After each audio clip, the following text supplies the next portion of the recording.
The sun did not merely rise, it hammered. Day after day its heat poured down onto the East African plains like a silent fire. Trees had thinned, shadows had retreated, and in the open, something was changing. A creature once cloaked in fur now stood bare beneath the sky, exposed, vulnerable, but somehow free. This was not vanity. This was survival. 1.5 million years ago, the ancestors of modern humans stepped fully into the light. Their skin, darkened by melanin, became the canvas of a new kind of adaptation. No longer hidden in forests, no longer protected by shade. They ran, not fast, but far, chasing antelope not with claws, but with breath, sweating, cooling, enduring. Fur would have suffocated them. Parasites would have followed them. Heat would have ended them. But the loss of hair, that strange, invisible shift, opened a door to something extraordinary. When humans first lost their body hair, they began to reshape the relationship between body and world. Skin became the interface. Pain, pleasure, contact, communication, all flowed from that exposed surface, and that moment, that quiet, evolutionary shedding, would ripple forward into everything that followed. This is Midnight Sapien, slow science and long-form human stories. Just below the video, there's a button that says subscribe. You can press it any time and unsubscribe anytime too. And if you tap the bell icon next to it, it will gently let you know when a new story arrives. Subscribing helps this channel survive. Without it, new videos simply can't be made. If these stories bring you calm, you can tap the super thanks under this video. It truly helps keep these prehistoric journeys alive.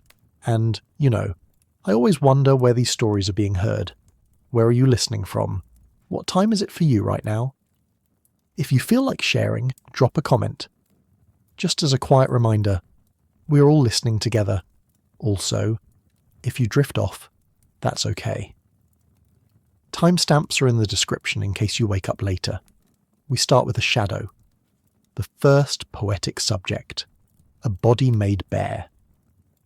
Why are we naked? Not metaphorically, but literally. Why, among the millions of fur-bearing mammals and among our closest relatives, the chimps, the bonobos, the gorillas wrapped in dense coats of protection, are we the strange exception? Why do we walk exposed, bare to the sun, bare to the wind, bare to the eyes of others? This is not a trivial curiosity. It is a wound in the story of our species, a scar that became a signature. We, the only primates to shed our fur, did not do so by accident. Somewhere along the jagged path of deep time, hairlessness became an inheritance, a decision made not with intention, but with sweat, with heat, with the pressure of survival whispering in the language of biology. This absence, this curious lack, is where our story begins. Not with what was added, but with what was lost. Not with invention, but with subtraction. And yet within that subtraction something emerged. Because the absence of fur is not emptiness, it is adaptation, it is expression. It is the quiet architecture of change laid bare across skin. Human skin. Skin that became visible, readable, permeable. But when did this happen? And more importantly, why? What did it mean to walk into the open, no longer concealed by the ancestral shroud of hair? To confront the blazing eye of the sun not from beneath the forest canopy, but in the unrelenting clarity of the savannah? What must it have felt like to lose that familiar veil of warmth, of texture, of invisibility? To grow more vulnerable, even as one grew more enduring? What happens to a creature when it loses its boundary with the world? What happens to a species when the body becomes a message? Because the truth is not simply that we lost our fur, it is that we revealed ourselves. 1.5 million years ago, give or take 100,000 revolutions of the Earth, something in the lineage of Homo erectus, one of our great ancestral cousins, began to look different. They were still strong, still tool-using, still walking tall on 2 legs. But their skin shimmered in the sun not with fur but with sweat. Their scent changed. Their movements changed. Their relationship to heat and distance changed. And all of this was written on the surface of their bodies. Nakedness, not as shame, but as signal, as transformation. And with that transformation came a paradox, because to lose fur is to lose protection. Against the cold, against the claw, against the parasite, fur is a shield. It is insulation, camouflage, armour. To give it up is to become more fragile, and yet somehow more advanced. What could drive such a change? To answer that, we must go backward, not just in space, but in temperature. We must return to a world growing hotter, drier, wider. A world where the forest retreated and the open land expanded like a curtain being drawn back. In that bright and merciless theatre, the rules were rewritten. Trees no longer formed a canopy of safety. Predators stalked in open view, and to survive here, something more was required than strength. Something quieter, something hidden in the skin. It is here that we begin to understand the bare shadow, not as a defect, not as a mistake, but as a beginning. And with that transformation came a paradox. The shedding of fur did not just expose the body, it exposed an entire lineage to a new way of being. To be naked under the sun is not merely to survive differently, but to experience differently. The wind feels sharper, the touch of another becomes clearer, sweat beads on the skin and tells the story of effort, of pursuit, of fear. With fur, these sensations were muffled. With bare skin, they became intimate. The body, once concealed, became a landscape. What evolutionary pressure could make this worthwhile? To answer, we must sit beneath a Pleistocene sun. Imagine a horizon stretching flat and wide, grasses whispering in the dry breeze, and herds of antelope shimmering in the heat. The hominins that hunted them could not match their speed. No claws, no fangs, just persistence, just patience, just the will to keep moving. Across mile after mile of scorching terrain they ran, not in sprint but in sequence, jogging, tracking, following. Letting the animal exhaust itself while they stayed cool, shedding heat through countless tiny sweat glands, now humming across their bare skin. Fur would have trapped the heat. It would have drowned the body in its own temperature. But a naked body coated with salt water and air could keep going, could outlast, could endure. Is that how it began? Not with a mutation, but with a chase. This is the first theory, the persistence hunting hypothesis. That hairlessness evolved not for comfort nor for aesthetics, but as an engine for the most grueling pursuit the savannah could demand. Imagine this. The animal ahead slows, its breath becomes ragged, the sun has nowhere to go, no trees to fall behind, and the human, or the not quite human, keeps coming, cooling as it runs, shimmering in the sun, but this alone is not enough. Because cooling comes with a price. Without fur one burns, one bleeds more easily, one suffers through the cold nights. So what then balances the scale?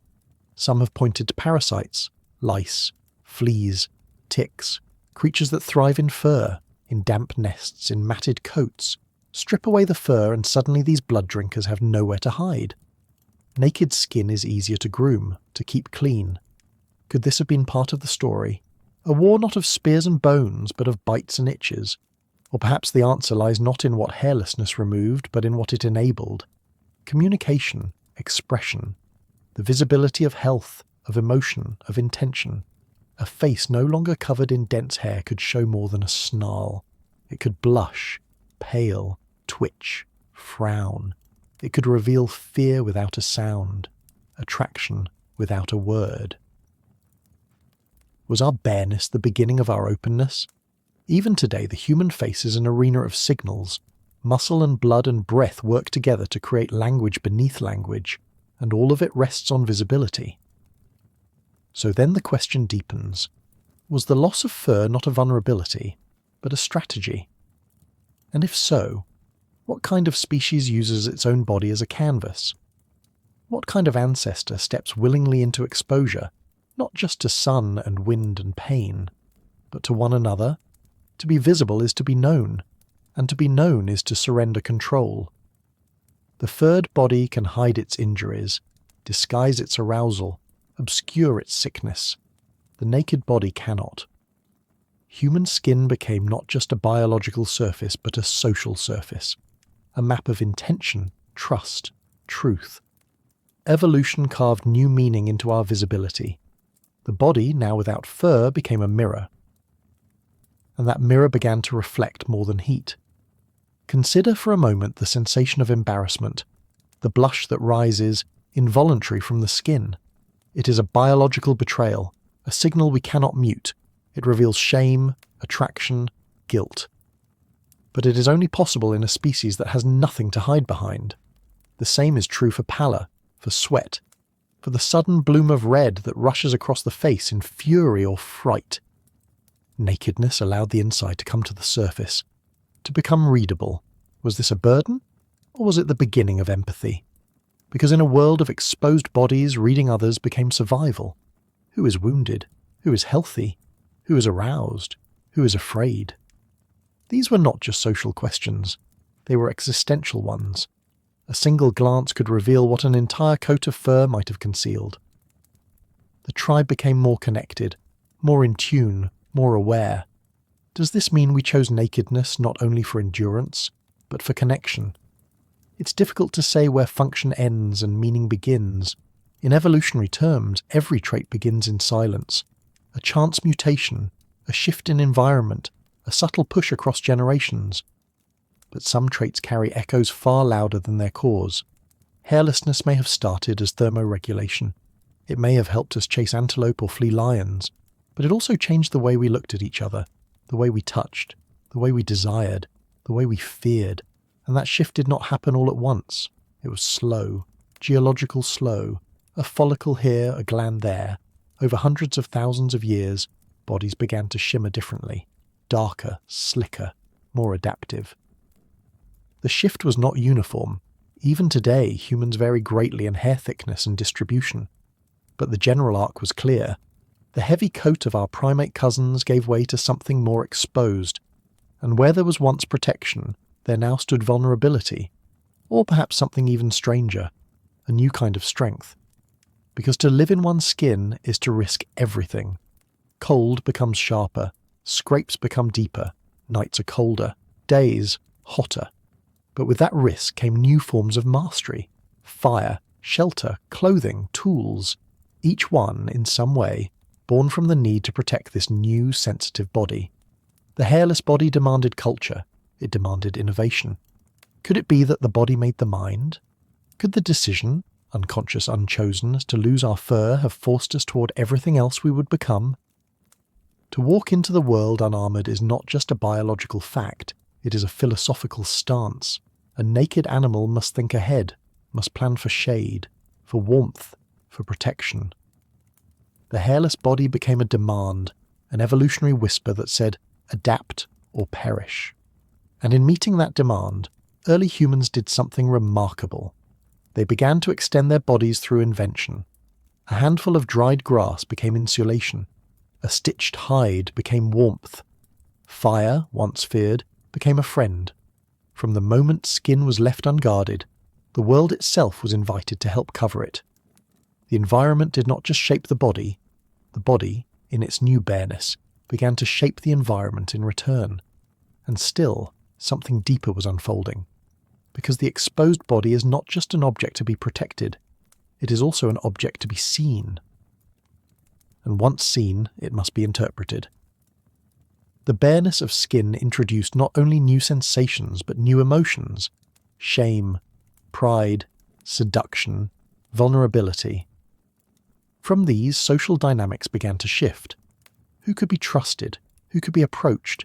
Who could be touched? These questions, so primal, so human, may have found their roots in the loss of hair. Even infants respond to skin. The warmth of contact, the softness, the rhythm of a mother's breath against a naked back. These are not cultural. They are ancient. They are sensory bridges that connect us to the very first ones who walked bare under the African sun. Did they cradle their children differently, feeling the heat of their skin against theirs? Did they understand, without language, that this connection was a kind of safety? And what of the cold? It is easy to imagine the sun.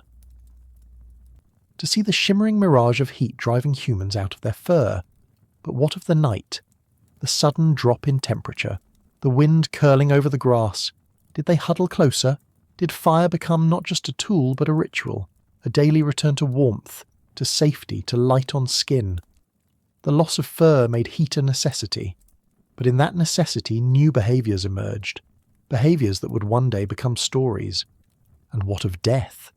What happens to a hairless body beneath the sun when it is still? Without fur to slow the process, the signs come quickly. Flies, rot, collapse. The living could read the dead more clearly now, could sense danger more quickly, could respond, avoid, bury. Perhaps this too shaped our sensitivity to the body, its fragility, its transience. Our rituals of grief may stretch back to this moment, the moment we became visibly mortal. Was nakedness the beginning of reverence? To see another clearly, to see their health, their suffering, their need, is to be bound to them in a new way, not just through kinship but through sight, through the mirror of flesh. What happens to a species that sees itself this clearly? It begins to imagine, to project, to wonder. Because when you can see the pain on another's skin, you begin to remember it on your own. When you witness hunger, fever, joy, desire, not through scent or posture alone, but through the flush of skin, the tremble of limbs, the tears that leave streaks on a naked cheek, something changes. The boundary between self and other softens. Bare skin becomes a shared surface, and shared surfaces give rise to shared stories. From the heat of the savannah to the chill of the mountains, the naked body continued its silent conversation with the world. But no longer was it a passive recipient. It became an agent, a signal, a declaration. We covered it, painted it, scarred it, adorned it. From ochre smeared on Paleolithic faces to tattoos inked with obsidian shards, the body became a canvas of culture, a narrative surface. But it began with absence, with the missing fur, with the quiet disappearance of what once had been assumed eternal. 1.5 million years ago, this transformation was not dramatic. There was no sudden unveiling, just a slow erosion of hair, follicle by follicle, skin cell by skin cell. And yet, through that slow unfurling, the world received a new kind of primate, one who did not hide beneath a coat, but stood exposed, radiant, awkward. Beautiful, fragile, capable. Is this not the essence of humanity? To risk exposure in pursuit of survival? To lose something ancient in order to gain something uncertain? The bare shadow that began to fall across the landscape was not only a physical outline, it was a philosophical one, a metaphor for the very path we would take as a species, out of the forest, into the open, from concealment to revelation, from instinct to intention. It is easy now to take it for granted, to forget that nakedness is unusual, that no other primate followed this path, that we alone stood up, shed our coats, and walked directly into the light. But deep within our biology, and deeper still in our mythologies, this moment echoes. It is not merely the story of a change in skin. It is the story of how vulnerability became strength, how absence became identity, how the body became a message, and that message continues still, in every touch, in every glance, in every act of tenderness, of cruelty, of art. Our bare skin remembers. It carries the ancient sun. It carries the hunt. It carries the sweat, the wounds, the signals. It carries the memory of fur and the promise of what replaced it. So when you ask, why are we hairless, you're not asking a question about anatomy. You are asking what it means to be human, and that is the shadow we all carry. The bare shadow, quiet, shimmering, unforgettable. What happens to a species that sees itself this clearly?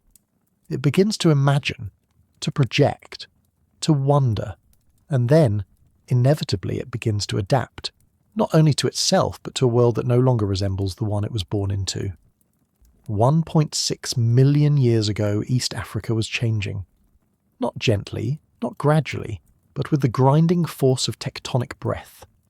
A new world was being carved out in fire and dust, a crucible that would shape not only the landscape, but the body, the breath, the skin of our ancestors. Forests were dying, not all at once, but steadily, like shadows receding at dawn. The thick, humid canopies that once cloaked the equatorial earth began to fragment into islands of green surrounded by oceans of golden grass. Rainfall patterns shifted, dry seasons lengthened, the trees thinned, the air grew hotter, and what once had been a sanctuary became a threshold. The creatures that once swung and climbed through branches now stood at the edge of emptiness, staring into the great openness of the savannah. And what did they see? Endless visibility. Little shade, the constant risk of being seen, and the equal risk of seeing too much. The forest had hidden danger, but the savannah exposed it.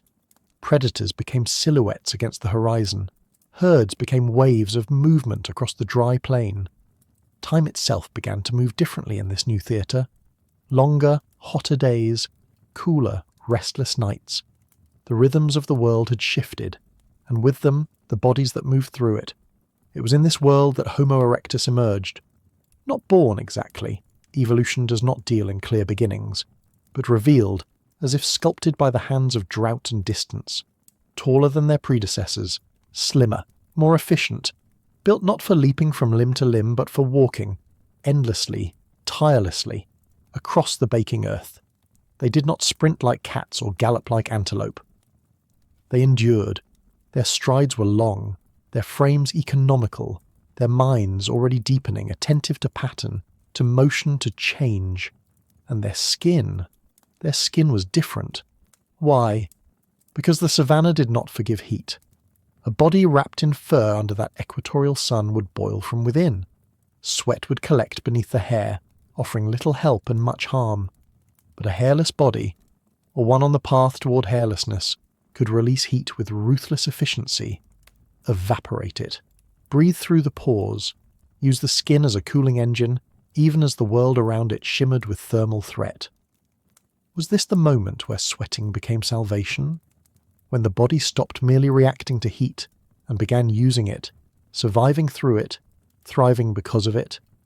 And if so, was it the world that sculpted the skin, or the skin that dared to meet the world halfway? Because in a landscape of fire and dust, only the body that could carry the sun within it could walk forward. And so they did, step by deliberate step, crossing a continent that was no longer the soft cradle of their arboreal ancestors, but a vast, open expanse that demanded a new kind of courage. This courage was not loud. It did not roar or bare its teeth. It lived instead in the quiet insistence of the body, in muscles tuned for distance, in lungs that learned to draw slow, enduring breaths, in skin that shimmered with determination under the punishing glare of an unforgiving sky. The Pleistocene did not merely introduce heat, it introduced instability. The earth tilted through cycles, wet phases gave way to dry phases, lakes expanded and then retreated, leaving salt flats and cracked earth behind. Rivers wandered like restless serpents, abandoning old channels and carving new ones. Every shift forced life to adapt. Trees could not run, but hominins could walk. And what is walking, if not a soft refusal to surrender? The forests continued their slow collapse, not violently but inevitably, as climates oscillated between abundance and scarcity. Leaves fell earlier each season, branches grew brittle. The great fruit-bearing giants that once sustained entire communities of apes dwindled. Those who clung to the trees found themselves trapped in shrinking geometries of shade. But those who watched the horizon, who dared to imagine survival somewhere beyond the last patch of forest, began to move. Is this how a lineage transforms? Not through choice, but through hunger. Picture the first of them stepping out from the green edge into the brightness, the air sharper, the ground hotter, the grass whispering in long strokes against their legs, the sky impossibly wide. Their bodies must have felt exposed, even overwhelmed, yet something kept them moving, something older than fear, something older than language, a biological imperative that nudged them toward opportunity dressed as danger. And all around them, the world responded. Predators adapted to the openness. Lions sprawled across termite mounds, scanning for movement. Hyenas patrolled the edges of dried riverbeds. Eagles circled overhead, riding the thermals that rippled upward from the heated ground. Prey animals formed ever larger herds, Their survival hinged on cooperation and watchfulness. This was a world where visibility ruled. Where survival belonged not to the strongest but to the most perceptive. What kind of creature thrives in a world that cannot be hidden from? Homo erectus, with their long legs and upright posture, could see farther, could anticipate danger before it arrived, could track the shifting silhouettes of prey even when the landscape played tricks with light and illusion. Their brains grew to interpret movement, to predict patterns, to remember where water once was, and might be again after the next rain. And then there was the heat, always the heat. The wind carried dust. The sun sculpted shade into a rare and precious currency. To spend too much time exposed was to risk collapse.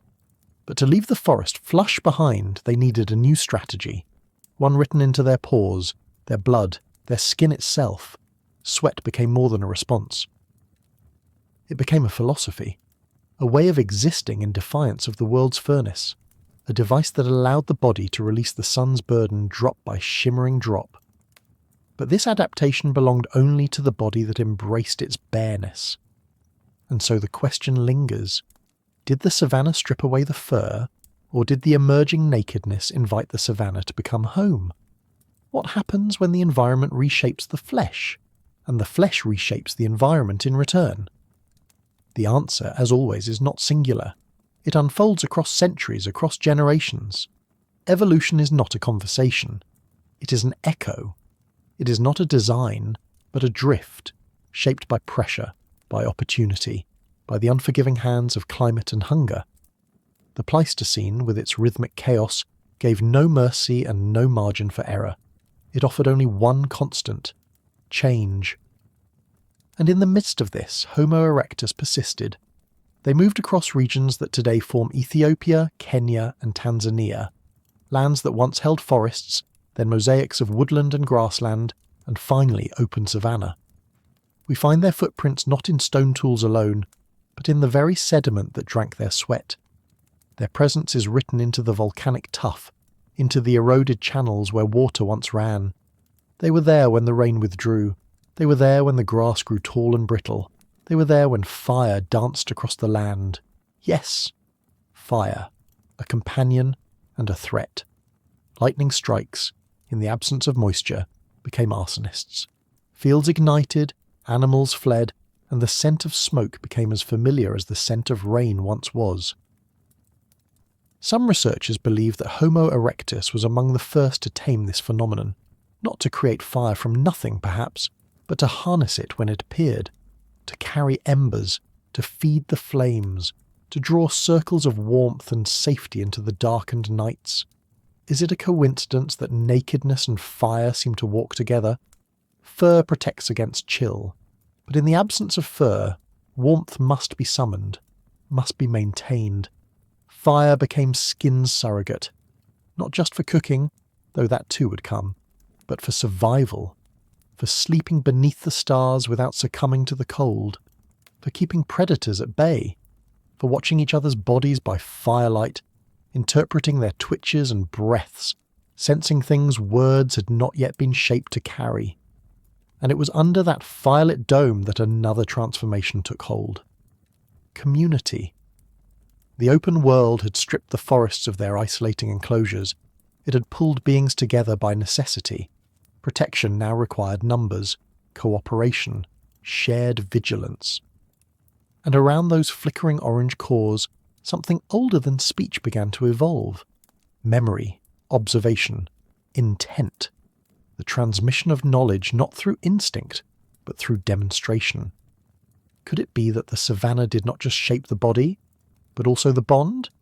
That in forcing humans out of the forest and into exposure, it also forced them into each other's care.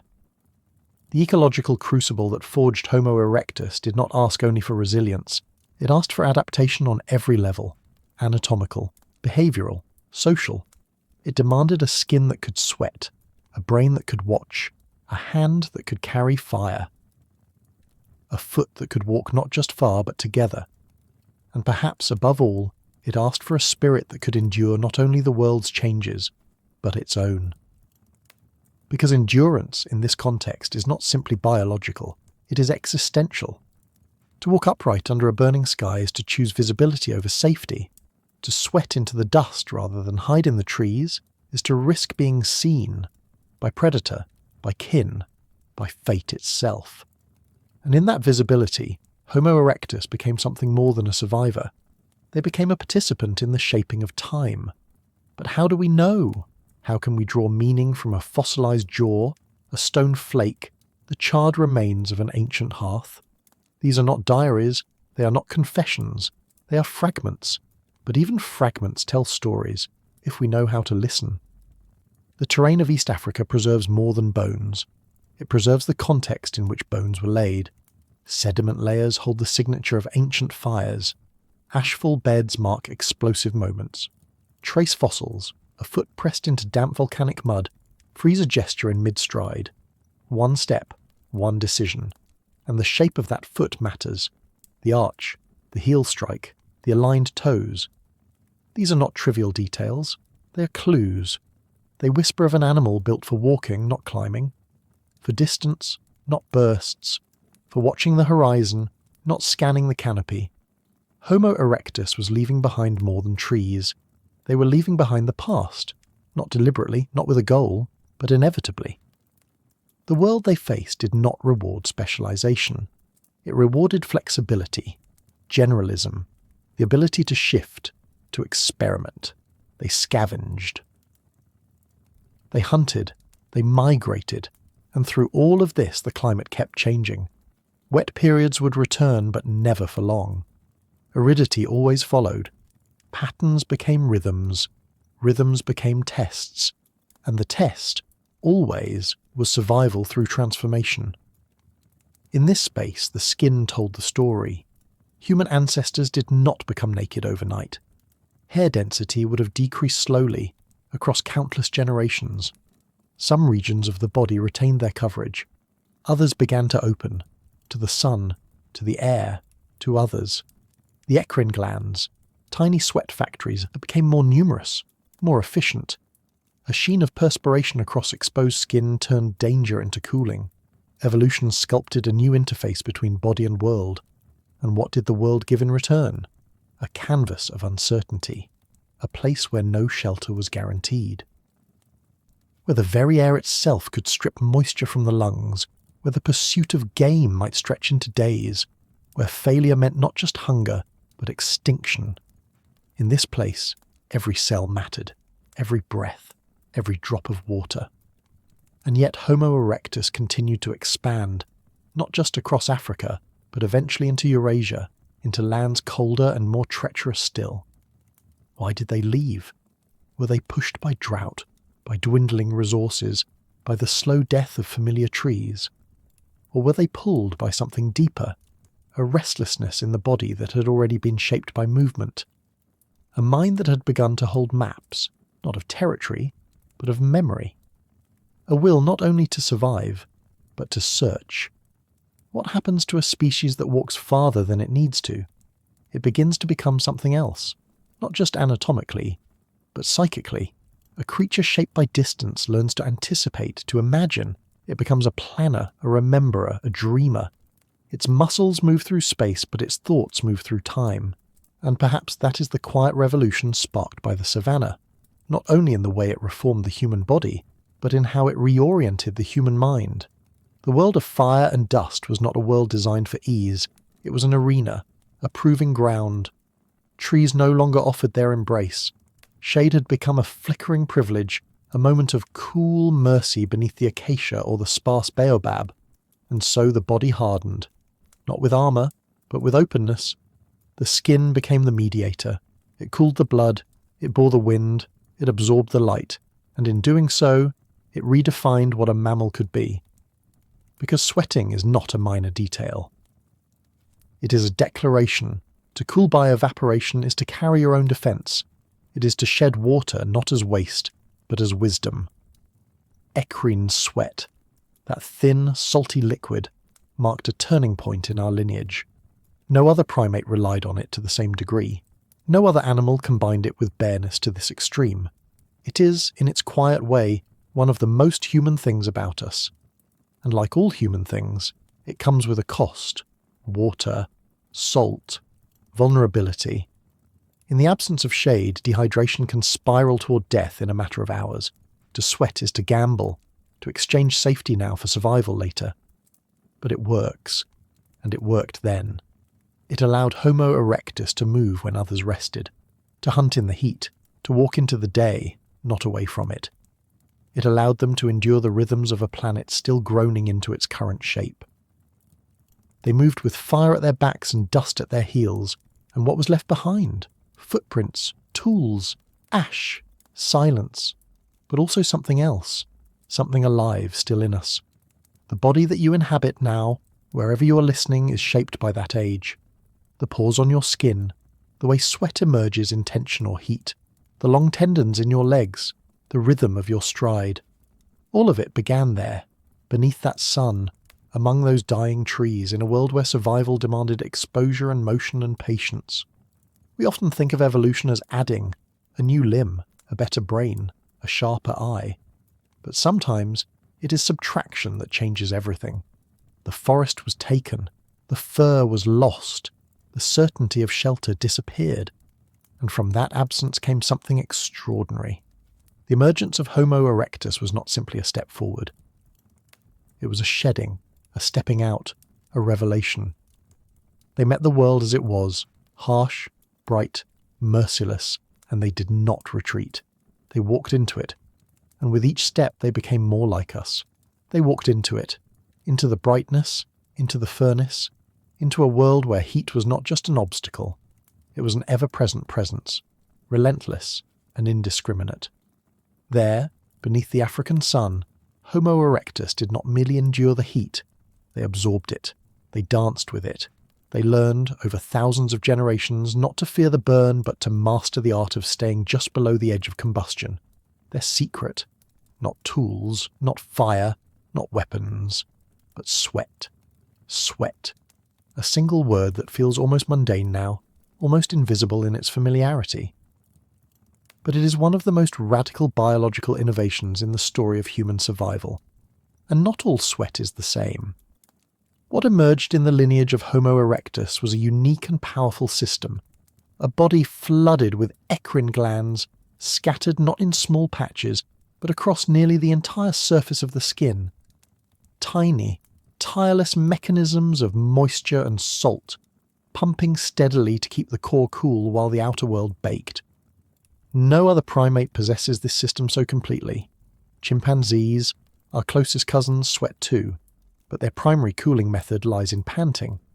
Their bodies, covered in insulating hair, trap heat in ways that prevent long-distance effort under the sun. For them, heat means stillness, shade, caution. But for Homo erectus, heat became a resource, a force to be negotiated, outlasted, used. How did this shift occur? Not through sudden revolution, but through the slow arithmetic of pressure. The ones who cooled faster could move longer. The ones who moved longer could feed, could flee, could survive. Over time, the equation rewrote the body. Hair thinned, eccrine glands multiplied. The cardiovascular system stretched itself to support the rhythm of this new internal engine. It was not simply that Homo erectus could endure heat. It was that they could sustain motion under it. A slow, steady, impossible motion. One step, then another. Then another. Endurance hunting was born, not in strategy or speech, but in sweat. Picture it. The sun at its zenith, shimmering over the grasses. Antelope graze at a cautious distance. Then they bolt. But the humans do not rush. They follow, walking, jogging, tracking for hours. The prey overheats. It cannot release the thermal build-up fast enough. It slows. The hunters continue, silent, steady. Eventually the antelope collapses, not from a wound, but from exhaustion, and the kill is made. It is easy to overlook this kind of power because it is quiet. It is not a lion's pounce, not a cheetah's sprint. It is the power of continuation, of refusal to stop, and sweat. That invisible shimmer of salt water is the engine. 1,000,000 tiny vents, exhaling heat so the legs can keep moving. What kind of creature wins not by striking faster, but by cooling more efficiently? And what does that say about us? about the legacy etched not in muscle, but in moisture. It tells us that the architecture of human power was never only about strength or speed, it was about stamina, patience. The willingness to suffer through the long middle of things. We are not apex predators because we are fierce. We are apex predators because we are stubborn, because our bodies learn to shed heat instead of store it, to release the fire rather than be consumed by it. And that shedding happened through sweat. Each droplet is a triumph of evolutionary engineering. As it evaporates, it pulls heat from the skin, not just displacing it, but transforming it. This simple mechanism allowed Homo erectus to stay just below the threshold of collapse, while their prey stumbled into it. It created a margin, a tiny thermal advantage, that repeated over time became a difference between life and death. A physiological razor's edge balanced on the back of salt and breath. But this system is expensive. Equine sweating comes at a price. Water, always precious, is lost with every drop. Electrolytes drain. Dehydration lurks at the margins of effort. In modern terms, we understand this trade-off well. A long run demands rehydration, rest, salts. But imagine this balance in a world without canteens, no bottles, no aid stations, just a dry wind, a vast plain, and the hope of a river not yet reached. To sweat under such conditions is to gamble, to trust that endurance will pay off before exhaustion collects its toll. And so the system came with dependencies. To survive with such a costly cooling method, early humans had to learn not just to move, but to prepare, to find water, to know its locations across seasons, to return to it again and again as the body lost its reserves to the heat. This necessity likely drove cognitive development. The body demanded more from the mind, not in language perhaps, but in memory, in planning, in spatial understanding. Could sweat have helped birth strategy? Compared to other mammals, the human thermoregulatory system is radically decentralized. Dogs pant, horses sweat, but mostly through their flanks. Fur-bearing animals rely on behavior, shade-seeking, burrowing, stillness, to survive extreme temperatures. But Homo erectus developed a mobile cooling system. The skin itself became active, intelligent, adaptive. Blood vessels rose near the surface, radiating warmth, pores dilated. The body pulsed with a rhythm meant for motion. This did something more than cool the body. It changed how the body could be used. Now the human frame was not limited by the brief bursts of energy seen in other predators. It could sustain effort across hours, even days, and this capacity unlocked new territories, new prey, new rhythms of life. No longer confined to narrow feeding windows or shaded paths, early humans began to explore the open world in ways other animals could not. What happens when an animal learns to outlast the landscape? When the heat, instead of stopping the hunt, becomes part of its logic? It becomes an animal that doesn't just move through the world, it begins to shape its rhythms. And when that animal is human, it begins to build culture around those rhythms. Imagine what it meant, in the time of Homo erectus, to wake with the sunrise not as a warning, but as a signal. The hours that felled most creatures with exhaustion were the very hours that invited the hunter forward. The sun did not deter, it directed. Endurance hunting was more than a strategy. It was a daily ritual, a biological ceremony performed through skin and breath. It required not just bodies capable of cooling themselves, but a collective intuition, a way of reading heat, time, terrain, and prey. The animal being hunted did not collapse all at once. It faltered gradually. And Homo erectus had to sense that faltering, pace it, sink to it. It was not a chase, it was a negotiation, a test of patience sculpted into physiology. And underneath it all, the eccrine glands never rested. Each one, among the 2 to 4 million scattered across the body, operated like a tiny gatekeeper, releasing droplets in response to internal heat. But their placement mattered. Unlike most mammals, humans sweat almost everywhere, from the forehead to the soles of the feet. It is not localized. It is total. This creates a surface-wide cooling effect that no other primate possesses. And with this system came a paradox. The more vulnerable the skin became to sun, to abrasion, to damage, the more powerful it became as an interface for endurance. So what kind of balance was struck? A balance where the skin became both liability and superpower. A body that could collapse under dehydration, yet outlast almost any animal in pure distance. A form that had lost its insulation, but gained a mobility that rewrote its ecological role. Homo erectus, walking beneath the equatorial blaze, became something new. A predator of patience, a being whose very survival depended on internal moderation. This is not how we usually imagine power. We imagine claws, strength, fury. But what if real power is the ability to continue? To carry the heat without faltering? What if dominance is measured not by the kill, but by the kilometers? And what if this shift, this quiet biological gamble on sweat and skin, began to shape more than behavior? Because once a body can move farther, endure longer, recover better, it begins to see farther too. It begins to look beyond the horizon and wonder what lies there. It begins to remember where water once was and where it might be again.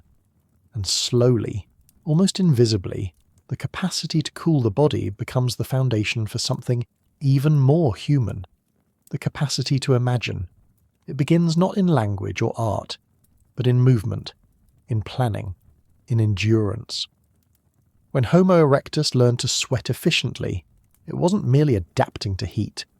It was learning to survive in anticipation of the future, because sweating is preemptive.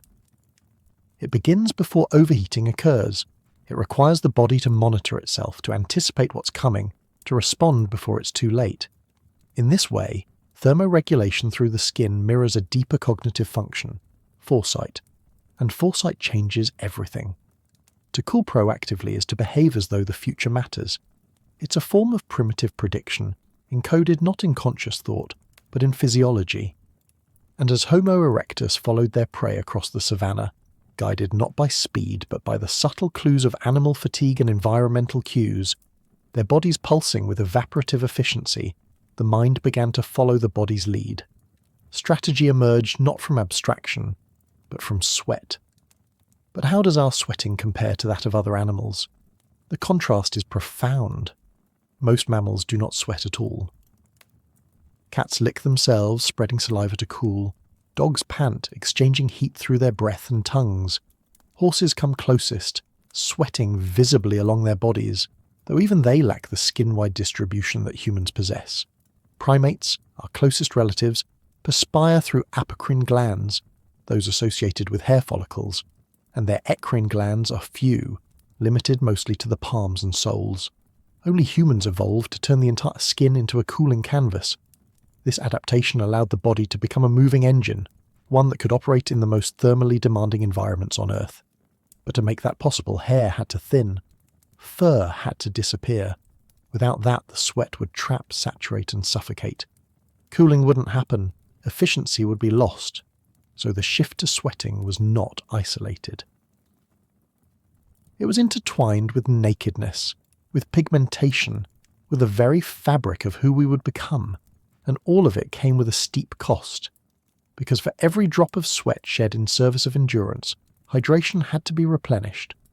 And so early humans became bound to the landscape's offerings, to springs, to rivers, to rainfall, to the knowledge of where and when these elements appeared. In this way, sweating forged not only endurance but dependence, a tether to the land, to its patterns, to the cycles of wet and dry that governed the African continent. Did the memory of water shape the birth of memory itself? And what happens when the body cannot cool? When the air is too humid, when water is too far, when the gamble fails? Then sweat turns against us. Dehydration sets in. Electrolytes drop, muscles cramp. The same system that makes us powerful also makes us perilous. This too is part of our story, that we survive on the edge, that even our strengths must be carefully managed, that to carry the heat within us is both a privilege and a risk. Because the heat never really leaves. Even now, in the bodies we inhabit today, in the glisten of skin after a run, the salt left behind on clothes, the flush of cheeks after effort, we are reliving that ancient dance between fire and flesh. Our ancestors may be gone, but their adaptations remain written into our biology. the same systems that allowed Homo erectus to walk across continents are alive in us, quietly regulating, constantly responding. We rarely think of sweat as sacred, but perhaps we should. It is the water of survival summoned from within. It is our inheritance from a time when the world was hotter, drier, more unforgiving. It is the soft signal that we're alive, not just breathing, but enduring, adapting, evolving. And in a strange way, it is a language the body still speaks, fluently, even when the mind is quiet. The skin listens, the glands open, the droplets fall. And in those moments, we are not far from the savannah. We are not far from the long chases, the patient tracks, the still dawns before the hunt. We are not far from the world that demanded this gift from us, that asked our bodies to solve the puzzle of the sun, and in solving it, to become something new. Sweating, then, is not merely a detail of physiology. It is the signature of an animal that chose to face the heat rather than hide from it. It is the legacy of creatures who walked further, stayed longer, and outlasted the burn. And that choice, to shed the fur, to trust the skin, to gamble on evaporation, is a quiet miracle. One that did not make us superhuman, but made us human. Even today, that system shapes what we do, how we work, how we move, how we survive. And yet, like so many great adaptations, it hides in plain sight. We forget how strange it is, how special, but in the grand scheme of life on Earth, we are the sweaty ones, the hairless apes who cool from within, the marathoners of evolution. In the next chapter, we'll look deeper into the skin itself, not just as a tool for thermoregulation, but as a landscape, a canvas shaped by climate, colour, sensation, and time. Because once the fur fell away, the naked body faced something new, exposure. And with that exposure came another story, the story of touch, of sun, of shade, of skin. What kind of creature walks into the world without armour? No claws, no fur, no hardened plates, no thick hide, just skin, soft, exposed, and silent. The human body, once stripped of its fur, entered the theatre of evolution naked and bright under the sun. It is one of the great paradoxes of our lineage, that in the midst of a dangerous world, one species chose vulnerability, and not by accident, not as a mistake or a regression, but as a gamble, a transformation, a quiet rebellion against the standard script of survival. Because nakedness is not just a lack of hair, it is a revelation, a shift from protection to exposure. For the mammal that once huddled in the trees, fur was more than warmth. It was shield, camouflage, barrier. When that fell away, what remained was a body suddenly visible to predators, to parasites, to the elements, to each other. And in that exposure, a new chapter began. What must it have felt like for the first of our ancestors to step out into the open sun, their bodies no longer hidden beneath the soft armour of hair? Without fur, the skin bears the burden. Every abrasion, every insect bite, every thorn becomes personal. Infection waits in the smallest cut. Sunburn scorches the surface, and with it, the slow erosion of tissue, the creeping risk of cancer, of heat stroke, of dehydration. To be hairless is to be constantly negotiating with danger, a creature balanced on the edge of damage. So why take that risk? One answer lies not in the sun, but in what crawls beneath it. Parasites, fleas, lice, ticks. The silent invaders of furred mammals. Hair may protect from sun and abrasion, but it is also a haven for pests, for bloodsuckers and disease-bearers. Once Homo erectus moved into the heat of open savannahs, parasite load may have become a new enemy, and in that war, bare skin offered an advantage. It is easier to see, easier to groom. A single insect is no longer hidden in a jungle of strands. It is visible, vulnerable. This is the strange logic of evolution, that by removing one form of protection, we might build another. But protection was only half the story, because once the skin is revealed, something else becomes possible. Communication, expression, the subtle language of blood beneath the surface, of flushing, paling, sweating. A living canvas on which emotion, arousal, fear, health, and truth could be painted in real time. Nakedness invited the eyes of others not just to judge, but to interpret. It was no longer just about survival in the face of lions or sun. It was about survival in the presence of each other. And that presence, that gaze, begins to change everything. What happens when the body becomes a message? When skin is no longer barrier but signal? And when the cost of exposure becomes the beginning of a new kind of power? It is then that vulnerability shifts, from weakness to weapon.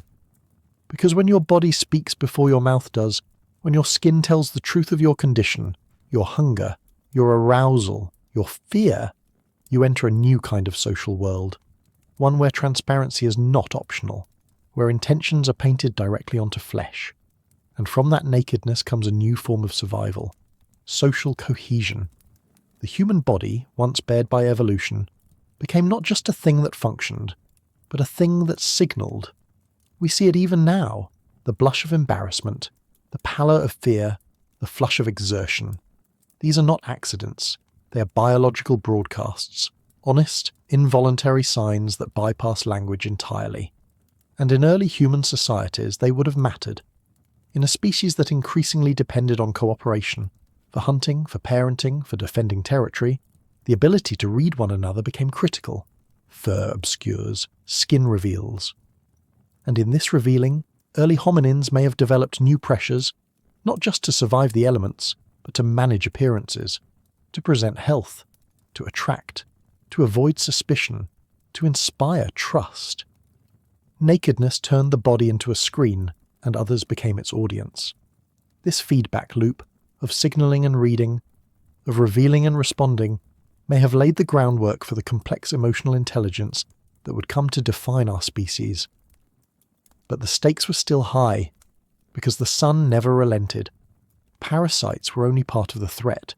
Exposure brought its own dangers: ultraviolet radiation, cuts, abrasions, heat stroke. The thin epidermis of a hairless primate was constantly vulnerable, and yet it was also repairable.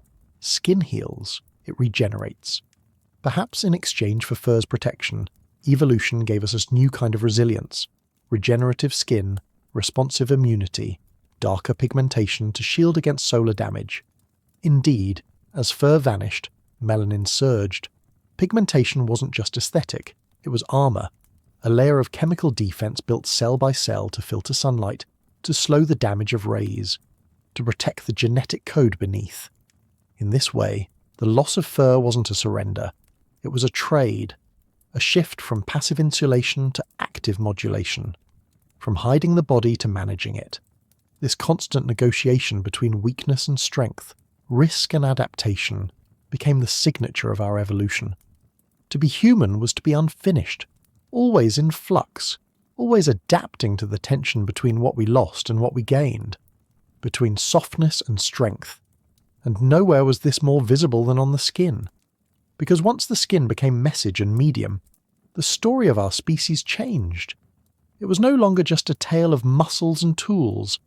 It became a tale of signals, of trust, of how bodies bare to the world began to form bonds, not in spite of their exposure but because of it. Nakedness, once the mark of fragility, was recast as an invitation to closeness, to empathy, to observation. In furred mammals, much of social information is hidden. Scent dominates. Subtle shifts in posture, glance, or touch are filtered through a veil of hair. But in the hairless hominin, the whole body becomes a site of interaction. The flicker of a muscle, the sheen of sweat, the rise and fall of breath.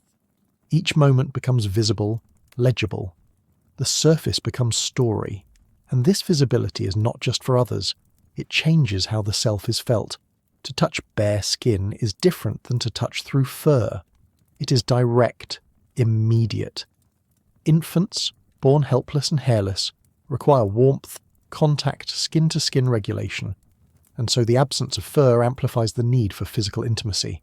It shapes parenting, bonding, affection. To be hairless is to be haptically present. To need others, not abstractly but bodily. This may seem like a softness in the evolutionary tale, but it's not. Because survival was no longer only about avoiding predators. It was about joining collectives. Cooperative hunting, food sharing, shared childcare. These weren't luxuries, they were strategies. Nakedness may have encouraged these behaviours by creating a species more sensitive to the cues of others, more attuned, more communicative through posture, complexion, eye contact.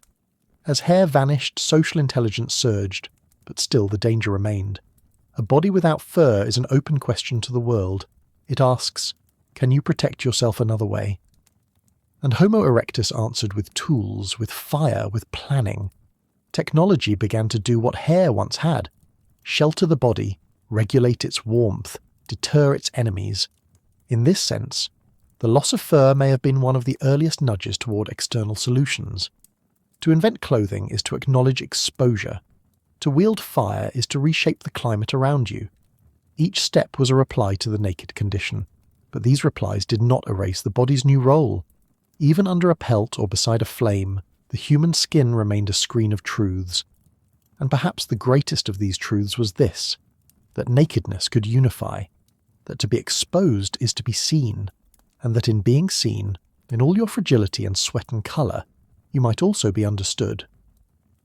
In that understanding, predators became less frightening, because the group was watching. The others were close, eyes met, hands touched. Trust, fragile and physical, emerged from bare surfaces, and so, against all odds, exposure became a kind of defence. Not of tooth and claw, but of presence, of visibility, of contact, of becoming the animal that dared to reveal itself, and survived. It is not the kind of power we're used to celebrating. It does not roar, it does not tower, it does not intimidate by size or stealth. Instead, it endures by being readable, predictable, known. And in the world of early humans, where danger still stalked the tall grasses and heat, beat down without mercy, this predictability became a currency. If others could see your pain, your fatigue, your strength, they could respond, assist, warn, or challenge. And so the hairless body became more than a thermoregulatory machine. It became a social interface. Even aggression changed. Among many mammals, fights are lethal because signals are missed or misread.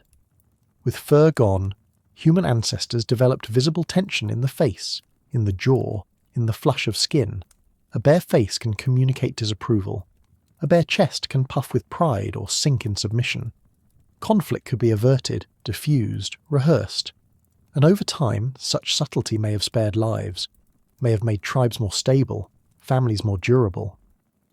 But visibility also made the body beautiful, or at least made beauty something to be recognized. Sexual selection entered the stage. In many species, elaborate displays evolved not for survival, but for attraction. Peacocks, antlers, plumage.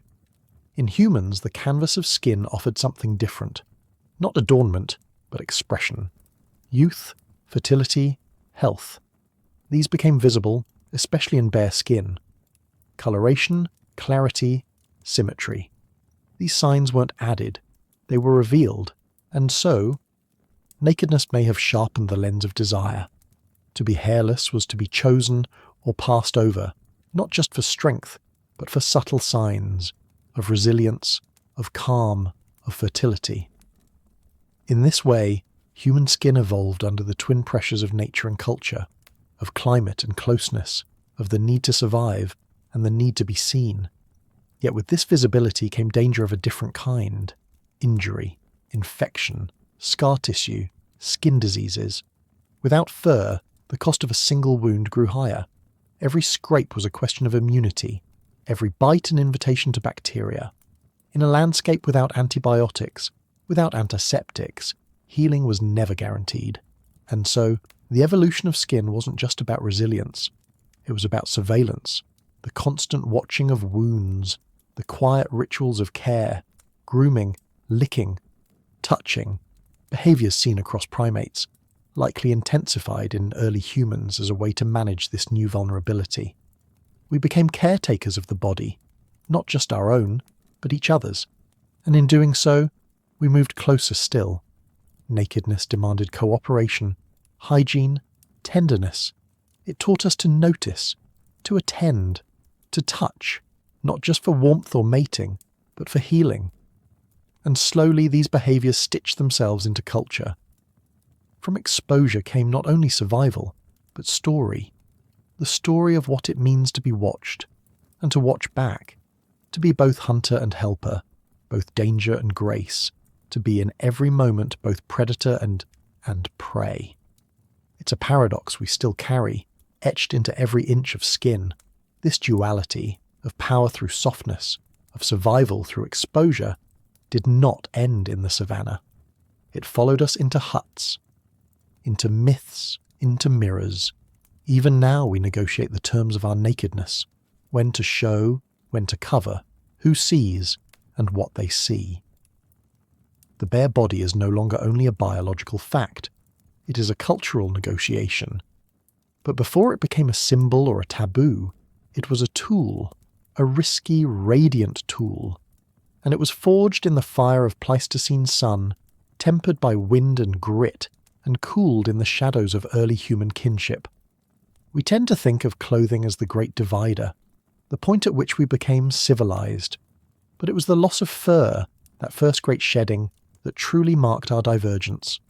We became the animal that faced the elements not with hair but with heat, not with armour but with awareness. Every evolutionary gamble carries costs. There was pain, suffering. The weak did not always survive, but enough did. And they passed forward a legacy not of invincibility, but of adaptation. We may not be the strongest or the fastest, but we became the most responsive, the most cooperative, the most communicative. Nakedness was not our fall from grace. It was the beginning of grace. It taught us to trust what cannot be hidden, to read what is not spoken, to tend to what is broken. The bare skin became a mirror, and in it we saw not just others, but ourselves. And from that self-recognition emerged empathy, intimacy, culture, law, art, the first touch, the first wound, the first gesture of care. None of it required words, just presence, just contact. This is the inheritance we walk with. Whether wrapped in wool or beneath fluorescent lights, the structure remains. Beneath every jacket is a body evolved for openness, and with that openness, the endless risk of being seen, but also the endless possibility of being understood. We are still the animals who survived through softness, still the creatures who faced lions not with claws, but with signals, with rhythm, with sweat, with eyes that mirrored each other's fear. And slowly we turn that fear into firelight, into families, into language, into trust. What began as a question of skin became a story of meaning. In the next chapter, we will follow this story deeper, into colour itself, into the evolutionary poetry of pigmentation, where biology meets geography, and the spectrum of human skin begins to tell its ancient tale. Because once the fur was gone and the sun bore down, the body responded in waves of melanin and memory, and the colour of survival began to bloom. They did not kill with claws. They did not pounce from trees. They did not match the gazelle in speed or the lion in force, and yet they hunted across the grasslands of East Africa, beneath a sun so relentless it could peel the breath from your chest. They hunted with silence, with sweat, with time. What kind of creature becomes a predator by being patient? What kind of body must you inhabit to turn slowness into strength? Somewhere between 1 and 2 million years ago, something extraordinary happened. Homo erectus stepped onto the open plains and became, perhaps for the first time in history, an endurance hunter. The body had already begun to change. Long limbs for stride, enlarged gluteal muscles for stabilization, a new suite of eccrine sweat glands now humming across nearly every patch of exposed skin. But it was not just the body that changed. It was the very tempo of the hunt. Imagine it. The morning sun rises on the savannah. A herd of antelope grazes, twitching with every scent. In the distance, a group of bipedal figures waits.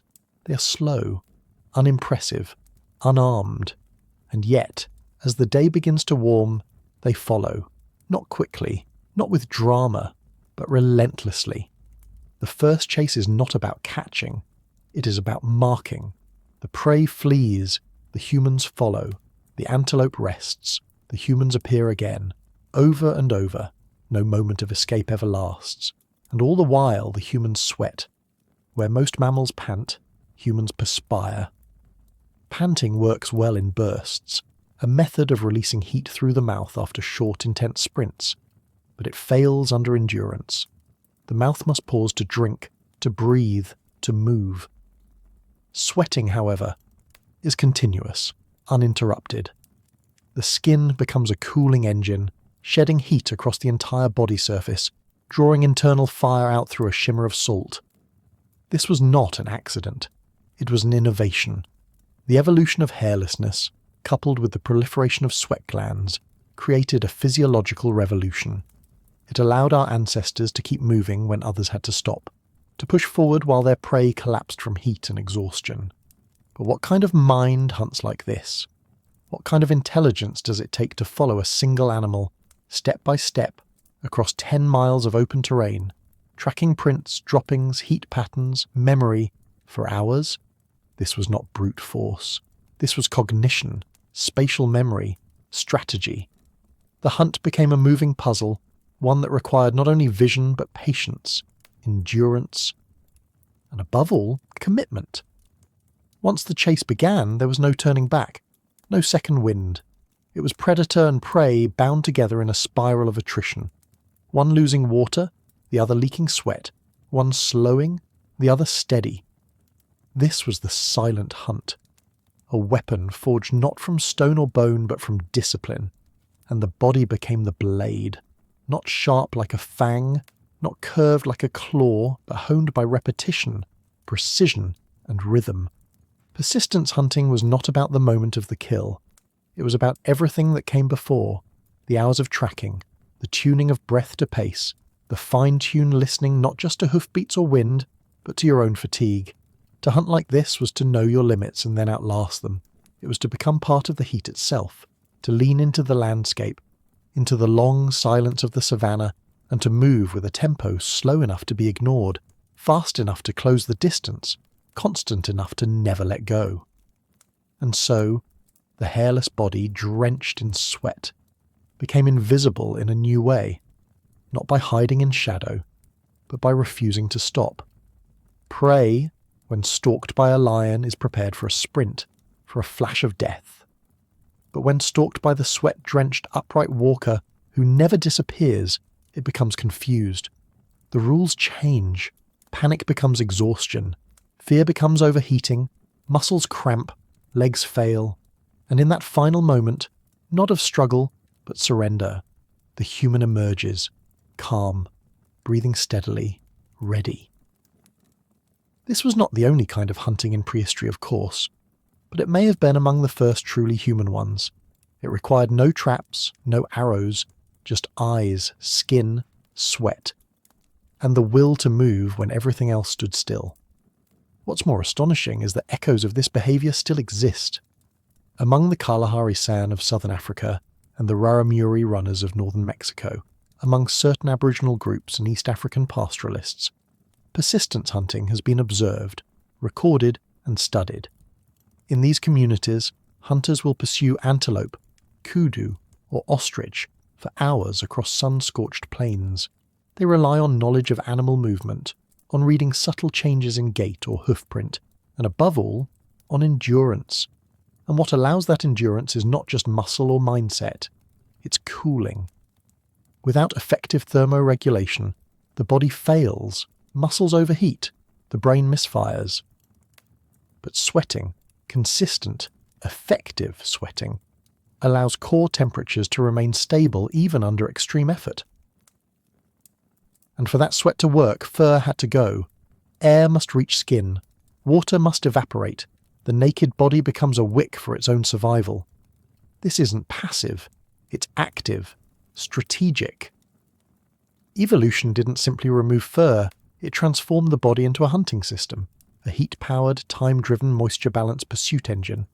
And perhaps most quietly of all, it changed the nature of what hunting even meant. No longer an act of brute violence, but a test of resolve, a contest not of teeth, but of lungs, not of ambush, but of attention.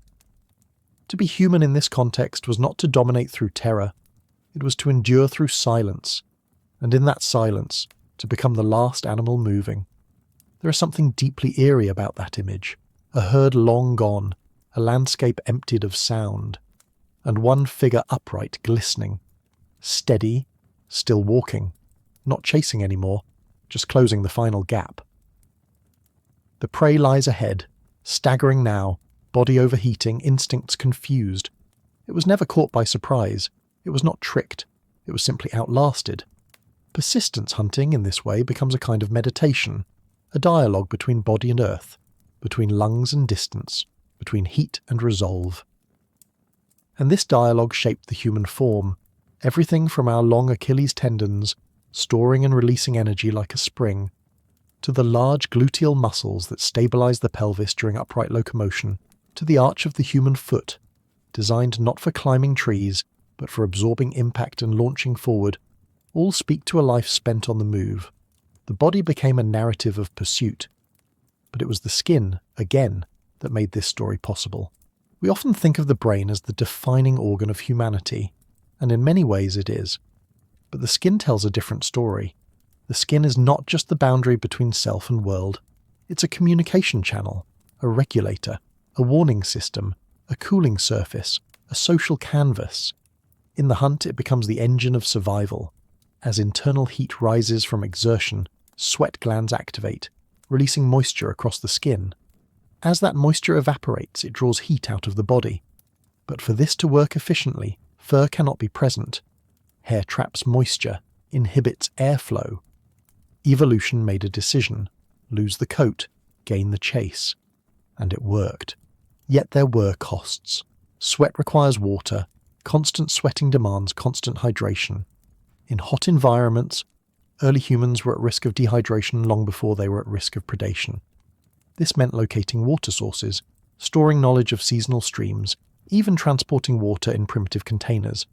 Behaviours that suggest not only physical adaptation, but growing cultural complexity. The hunt was never just physical, it was cognitive, social, coordinated. It required memory, teamwork, planning. And at its centre was a body stripped of protection but enhanced with potential, a body that traded insulation for information. That became more readable, more flexible, more open to the world. Fossils whisper of this change. The limb proportions of Homo erectus, longer legs, shorter arms, hint at life on the move. The narrowing of the pelvis, the structure of the inner ear for balance, the shape of the rib cage for efficient breathing, all speak of distance, of stamina, of commitment. This is not the evolution of the ambush predator. This is the evolution of the marathon predator. And at every step, the skin shimmers. Not just with salt and sun, but with the memory of movement. With the story of a species that learned to turn slowness into strategy, sweat into survival. To become not the fastest, but the most enduring thing alive. And in doing so, to become something new. Because in the long chase, something more than biology was forged. Something human. Not just in the body, but in the story of the body. The persistence hunt was not just a survival strategy. It was a ritual, a performance, a lived myth of stamina. And like all rituals, it shaped how we saw the world and how we saw ourselves. In the heart of this slow pursuit, identity began to shift. No longer merely animals responding to stimuli, early humans began to act with intention that spanned hours, perhaps even days. That kind of time consciousness, of planning beyond the moment, was different from anything the savannah had seen before. It required communication, coordination, trust. In a persistence hunt, no one succeeds alone. Even the best runner cannot track a scattered herd across shifting ground without help. And so, as the skin adapted to cool, the brain adapted to connect. Groups had to work in synchrony, tracking, relaying positions, reading signals across great distances, a flick of the wrist, a glance, a vocalization. Over time, such interactions may have laid the foundation for symbolic thought, for language, for story. The prey was not simply an animal anymore, it was a lesson. Each successful hunt contained information. Where the animal ran, how it tired, what terrain favoured the chase. This knowledge could be shared, improved, taught. The hunt became intergenerational. The old taught the young learned by running. And in this passage, culture emerged. Persistence hunting, then, was not only about meat, it was about meaning. And still, at the centre of it all, the naked skin, unassuming, vulnerable, but utterly efficient. We often think of vulnerability as weakness, but the hairless human body turned that idea inside out. To be exposed was to be functional. To be soft was to be adaptive. Nakedness didn't make humans fragile. It made them fast in a slow, deliberate way. It made them able to suffer, to regulate, to remain in motion long after others collapsed. And when they finally did stop, when the animal fell and the hunt ended, it was not only with victory but with transformation. The hunter had changed. The group had changed. Something had been proven, not just about physical ability but about resolve. The animal is caught, yes, but more importantly, the hunters have endured. And this endurance, this capacity to keep going, became a virtue, one that would echo far beyond the savannah, into migration, into agriculture, into exploration, into all the ways that humans would eventually stretch across the planet, not in sudden leaps, but in measured, persistent footsteps. The silent hunt was practice for everything that would come later. And perhaps that's why it still haunts us. Why marathon running remains a human obsession. Why sweat is still seen as a badge of effort. Why endurance, even now, defines our stories. In sports, in struggle, in survival. Because in every long effort, we echo them. Every run that pushes past the threshold. Every labour that extends into the night. Every journey measured not in speed, but in resolve. It's all a resonance of that ancient choreography. Of bodies built not to blaze, but to endure. Not to dominate, but to remain. And in that remaining, to reshape the world. There is a quiet dignity in this kind of survival. It doesn't roar. It doesn't dazzle. It hums. Low, persistent, undeniable. Just like the sweat sliding down the back of an early hunter, just like the footfall against dry earth, over and over again, until even the wind stops to listen. Persistence hunting taught us the geometry of patience, the physics of heat, the psychology of prey. It asked us to become both scientist and artist, to read terrain like a map, to sense fatigue in a pattern of hoofbeats, to balance effort against the rhythm of breath, and all of it under the open sky, on bare feet with bare skin. The silent hunt was not a singular event. It was a template, one that would inform so many of the human endeavours that followed, tracking storms across oceans, charting celestial movement, building languages that stretch across generations. Because in the persistence hunt, there is a fundamental faith that if you keep going, even slowly, even in pain, you will arrive. And perhaps more than any tool or fire or fence, that is what defined us. Not that we were the fastest, not that we were the strongest, but that we would not stop, even as the sun blazed, even as the muscles ached. Even as the landscape offered no shelter, we became the animal who turns time into a tactic, the animal who turns heat into a weapon, the animal who turns patience into power. And now, that same body, your body, still carries the legacy.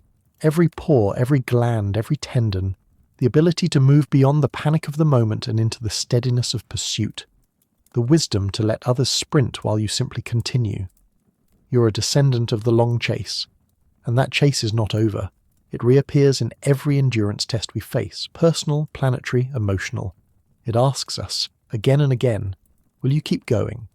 Will you keep moving toward the thing that matters, even when it is far, even when it resists, even when no one sees? That is the question we inherited from hairless ancestors beneath a sunlit sky. And in the next chapter, we move from motion to memory, from the mechanics of skin to the map upon it. Because after the sweat and after the hunt, there is another story, one told in pigment, in shadow, in the deep biology of melanin. We will step into the colour of survival and ask how the body, now bare, now brilliant, began to paint its own protection. For most of mammalian history, survival meant wearing your biology on the outside. Fur was not an accessory, it was armour against heat, against cold, against parasites, predators, and the piercing curiosity of sunlight. But somewhere along the slow curve of our lineage, something astonishing happened. The fur coat vanished. Not all at once, not dramatically, but gradually. A quiet shedding, a surrender of insulation in favour of exposure. And so we must ask, when did it happen? Why did we choose to bare ourselves to the elements when every other creature clung tighter to its pelt? This is not a story told by bones. There are no fossilised hairs, no stone tools etched with the moment hair fell away. Instead, we look for shadows, in genes, in lice, in the whispered divergences of molecular clocks. The body remembers even when the record is silent. Somewhere in the tangled helix of human DNA, a clock ticks without hands. It's not mechanical, but molecular, based on the slow accumulation of genetic mutations over time. By studying these mutations, scientists have learned to estimate when certain evolutionary changes occurred. And when they turned their attention to the genes responsible for hair, a pattern emerged. A cooling, drying world. A bipedal body beginning to chase rather than flee. And around 1.6 to 2 million years ago, a change. Not in stride or tool use, but in skin. The keratinocytes, those outermost cells of the human epidermis, began to behave differently. Follicles that once bristled with dense guard hairs thinned. Some closed entirely, others retreated into fine, nearly invisible wisps, the vestigial traces of a vanished coat. This wasn't a single mutation, but a suite of changes, driven by pressures both external and internal, heat, motion, parasites, social interaction, each pushing in quiet increments toward a body that sweated rather than bristled, that signalled rather than concealed. But genes alone do not tell time. For that we must turn to smaller companions, ancient, tenacious, and intimately familiar. Lice. These humble parasites, despised and ignored, have unknowingly preserved one of the clearest timestamps in human evolution. You carry their legacy on your scalp and skin, inherited from hosts who lived 1 million years before you were born. Today, humans host 2 distinct types of lice: head lice, which cling to the hairs on our scalp, and pubic lice, which inhabit the coarser, darker hair of the groin. That separation is not merely anatomical, it is chronological.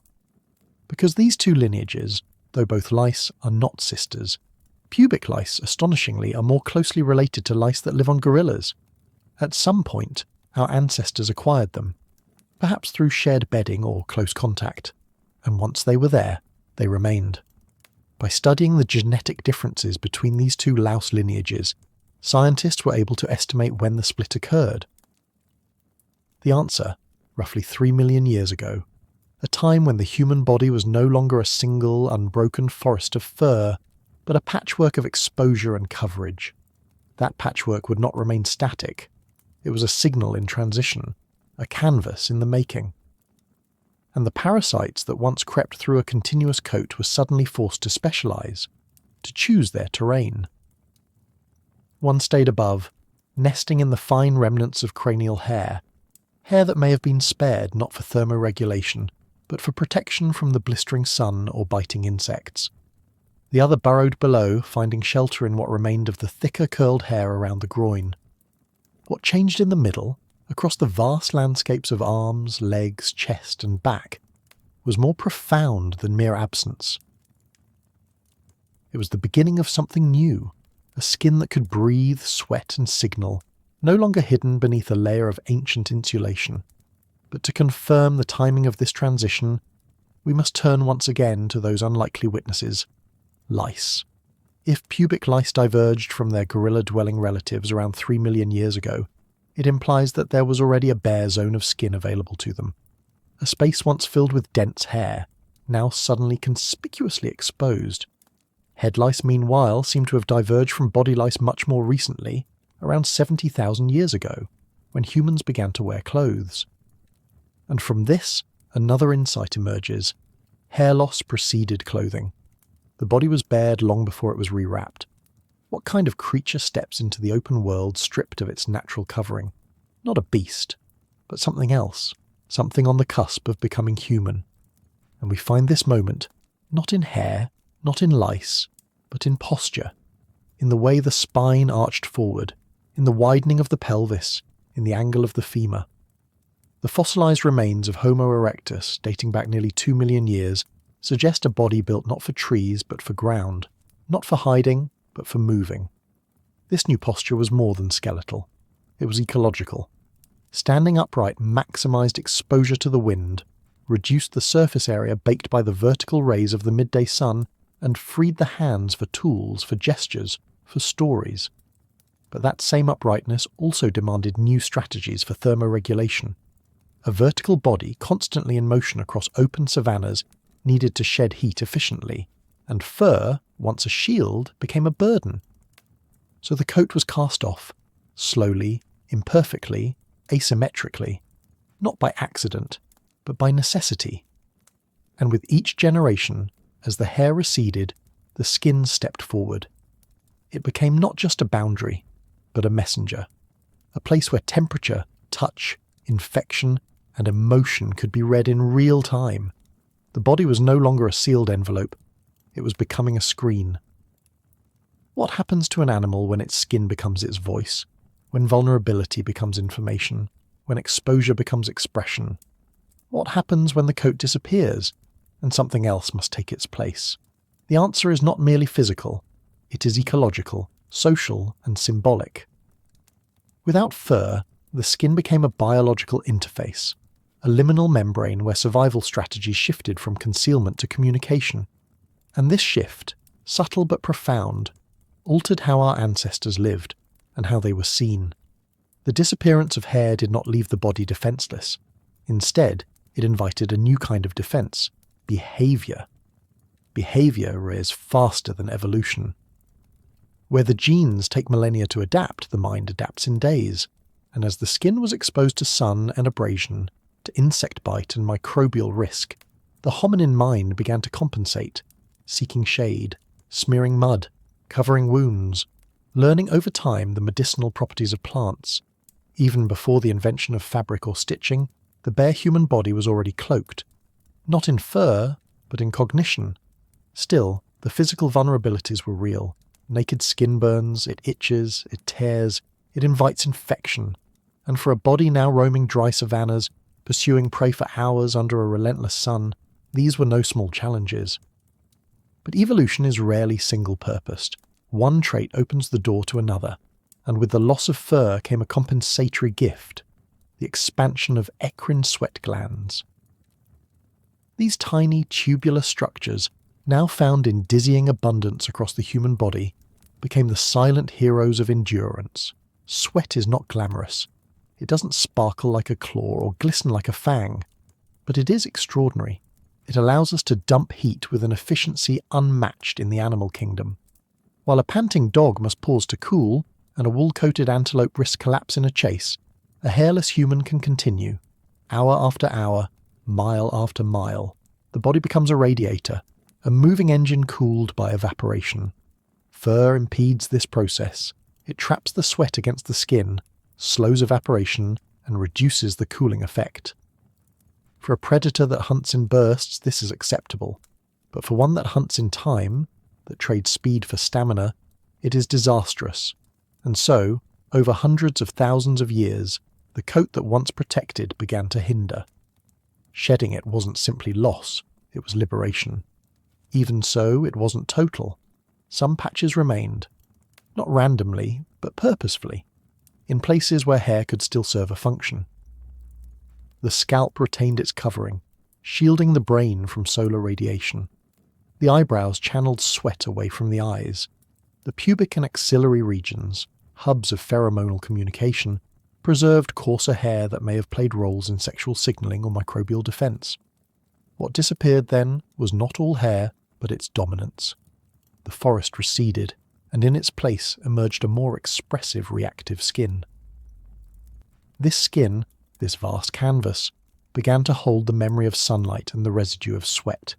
It became the surface upon which evolution would paint its next adaptations, and through its nakedness it began to speak. Not in words, but in heat, in flush, in contact, in colour. Colour, perhaps more than any other trait, reveals how the skin did not merely replace fur, it evolved into something entirely new. Once exposed, the skin needed to adapt to its new role, the body's outermost layer of defence and communication. One of the most critical adaptations to this exposure was the development of melanin, a pigment that protects against ultraviolet radiation. It's easy to forget just how radical a shift this was, to be no longer shaded by a dense coat of hair, but to stand bare under equatorial sun, day after day, generation after generation. Melanin is more than just coloration, it is chemistry. It absorbs harmful UV rays, dispersing the energy as harmless heat.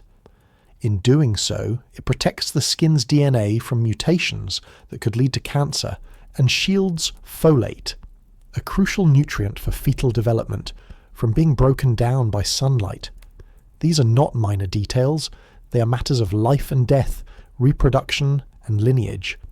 And so, as Homo erectus and its descendants moved ever further into the open, their skin darkened, not as decoration, but as armour. Here, again, is the paradox. In losing one layer of protection, the body developed another, one made not of fibre, but of function. This new layer responded not to seasons like a winter coat, but to climate and geography. Populations in high UV environments developed higher concentrations of eumelanin, giving rise to deeply pigmented skin that could withstand the intense African sun. It was a precise, elegant solution to the problem the vanishing coat had created. But this solution was not only protective, it was also expressive. Bare skin allowed emotional states to be signalled with immediacy, anger in a flush, fear in pallor, illness in a sudden change of tone. The body became legible, and that legibility mattered, especially in the growing complexity of social interaction. Naked skin could signal intention, pain, arousal, trust, all before a single sound was uttered. Where fur muted the language of the body, bare skin amplified it. This amplification reshaped sociality. It enabled new forms of coordination, cooperation and intimacy. Group hunting, infant care, sexual selection. All became more responsive in a species whose members could read each other not just by scent or posture, but by the shifting canvas of skin. And that skin, in turn, continued to evolve, not just in colour, but in sensitivity.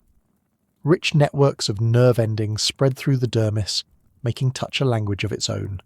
Thus, from a simple loss, the shedding of hair, emerged a cascade of gains: thermal control, visual signalling, emotional transparency, and adaptive pigmentation.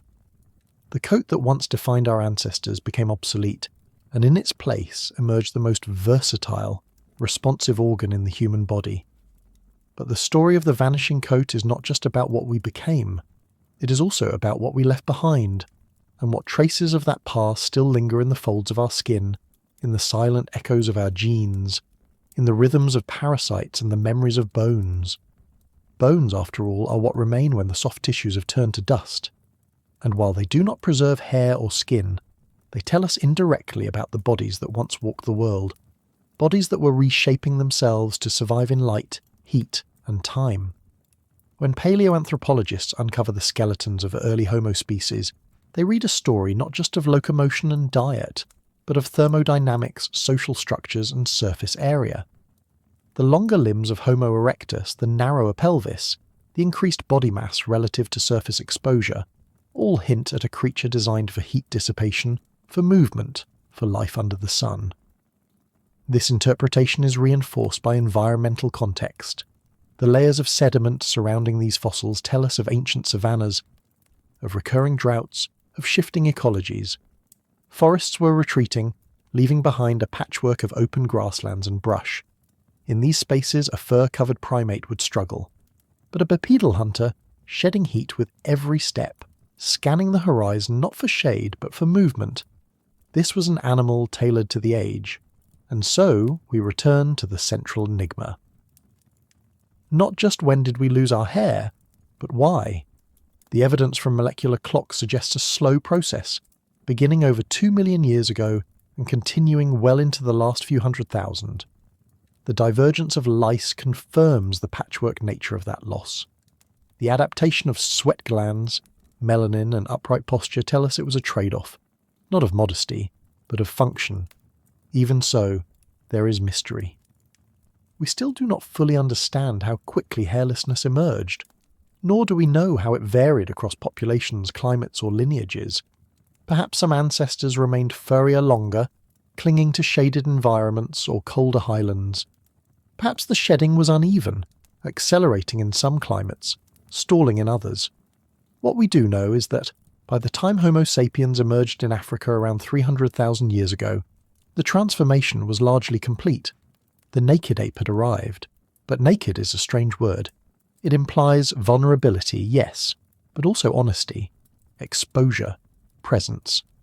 When our ancestors lost their fur, they gained a new relationship with the world. They touched more directly, felt more immediately. They became creatures who responded to heat not with retreat, but with ingenuity, with sweat, with shelter, with shade.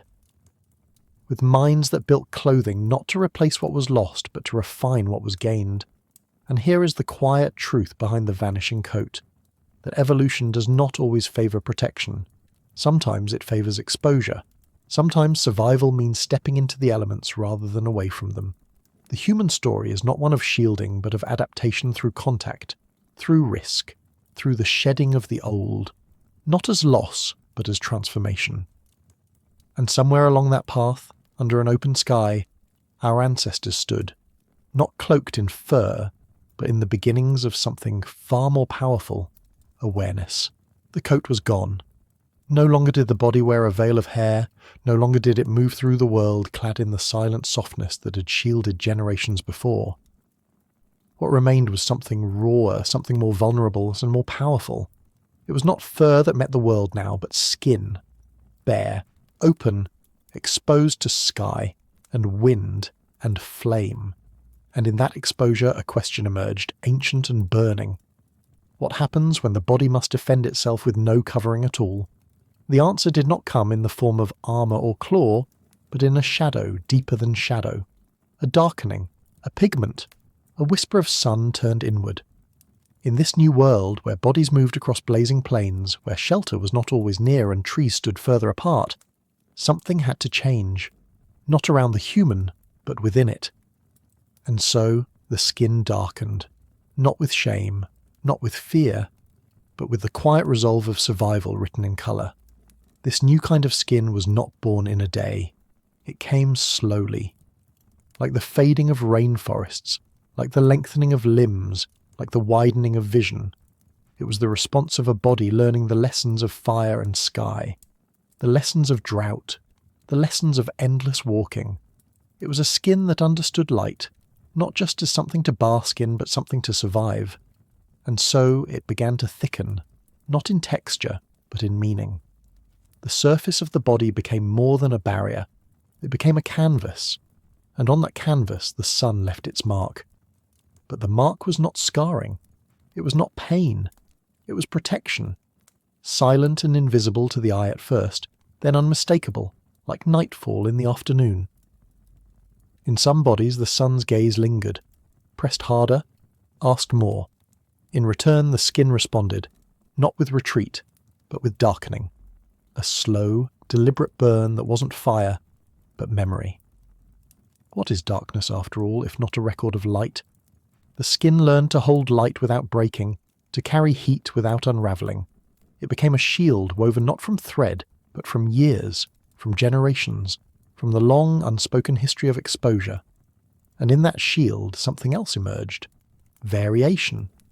For not all bodies met the sun in the same way. Some lived in its full wrath, others in clouded shadow, among cooler winds and slanting dawns. The skin remembered, and it adjusted. This was no act of vanity, no aesthetic flourish. This was the land writing its story on the body listening, the body responding. In every place the skin turned deeper, there was a reason. In every place it faded, there was history. And between these shades lay the unspoken truth, that colour. Long before it was politicized or moralized or misunderstood, was first and foremost a song of survival, sung quietly through the blood. What must it have felt like to become this canvas? To walk the world with the sky etched into your very surface? To wake each day and feel not just the warmth of the sun, but its weight, not metaphorical but real?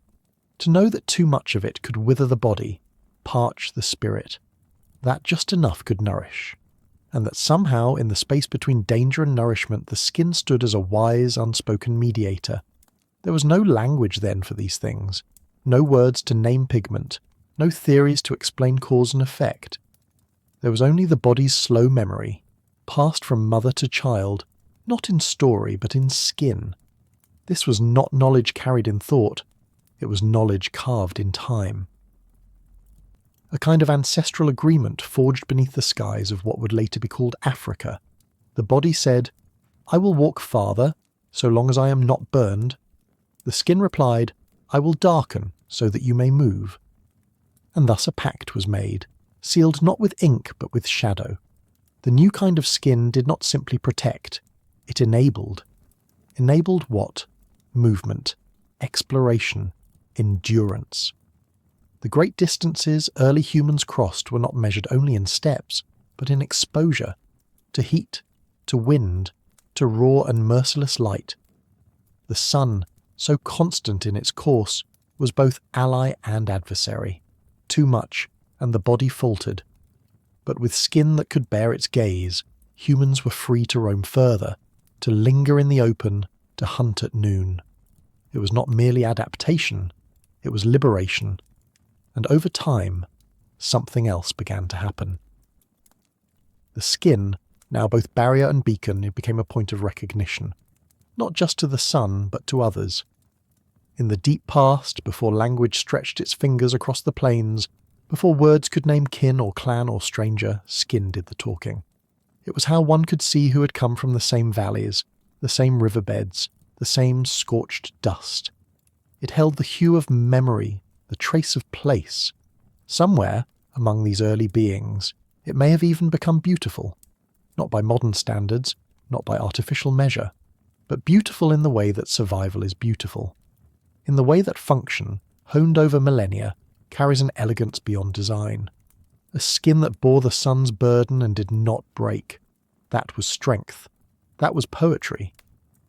And when the rains returned, when dusk crept in and cooled the stone, that skin would still hold the day's warmth, like a story waiting to be told. It glistened, not with ornament but with purpose. It had done its work quietly, held back what would harm, let in what would nourish, and all the while it had changed, just enough to meet the needs of each generation's son. This was not the skin of a beast. It was the skin of a becoming, and with it came something rare in the world of mammals. Visibility turned into meaning. Other creatures too had skin beneath their coats, but it was hidden, veiled, locked away behind layers of fur or feathers, protected but muted. Humans were different now. With the shedding of that ancient coat came not only new exposure to the world, but new exposure to each other. No longer was skin simply a shell. It was a canvas of emotion, a field of signs. The flush of blood beneath the surface could betray excitement or fear. A tremble in texture could speak of cold or anticipation. The sheen of sweat could tell of exertion, of nearness to the edge. In this way, the skin became the first language. It spoke not in syllables, but in shifts, in colour, in heat, in scent. A new form of intimacy was born, one that required no sound. The tribe could read each other with eyes alone. Still, this intimacy had its roots in survival. In places where the sun never relented, where shade was a treasure and the days long and merciless, skin had to know how to hold firm. And so the people born of those places carried deeper shades, richer with the sun's memory. This was not decoration, it was necessity. The darker the skin, the longer one could work, hunt, move beneath the open sky without collapse. The sun did not play favourites, but it did demand respect. And the body, in turn, learned to respect it back. There is no single moment we can point to. No sunrise when humans awoke with a new shade. No day when skin collectively darkened. It happened in layers, in generations, in migrations and returns. The earth turned, the people moved, the climate changed, and with it, the body listened and changed in kind. What the eyes could not always see, the skin remembered. It adapted to the new paths the feet wandered, to the elevation of mountains, to the mist of rivers, to the thirst of deserts. And in all this, the skin remained silent. It did not boast of its function. It did not cry out when it changed. It simply did what it needed to do, absorbing what must be taken in, shielding what must be kept safe. It was not fixed. It shifted, like the winds. It listened, like the trees. It endured, like the bones. And it did so in service of something larger, the ongoing project of being human. So we see, in the warmth of this ancient surface, not just a defence, but a kind of invitation. An invitation to continue, to cross the valley, to chase the sun across the tall grasses and into the night. For skin, in all its simplicity, became the reason the journey could continue. It was not just what we wore, it was who we were becoming.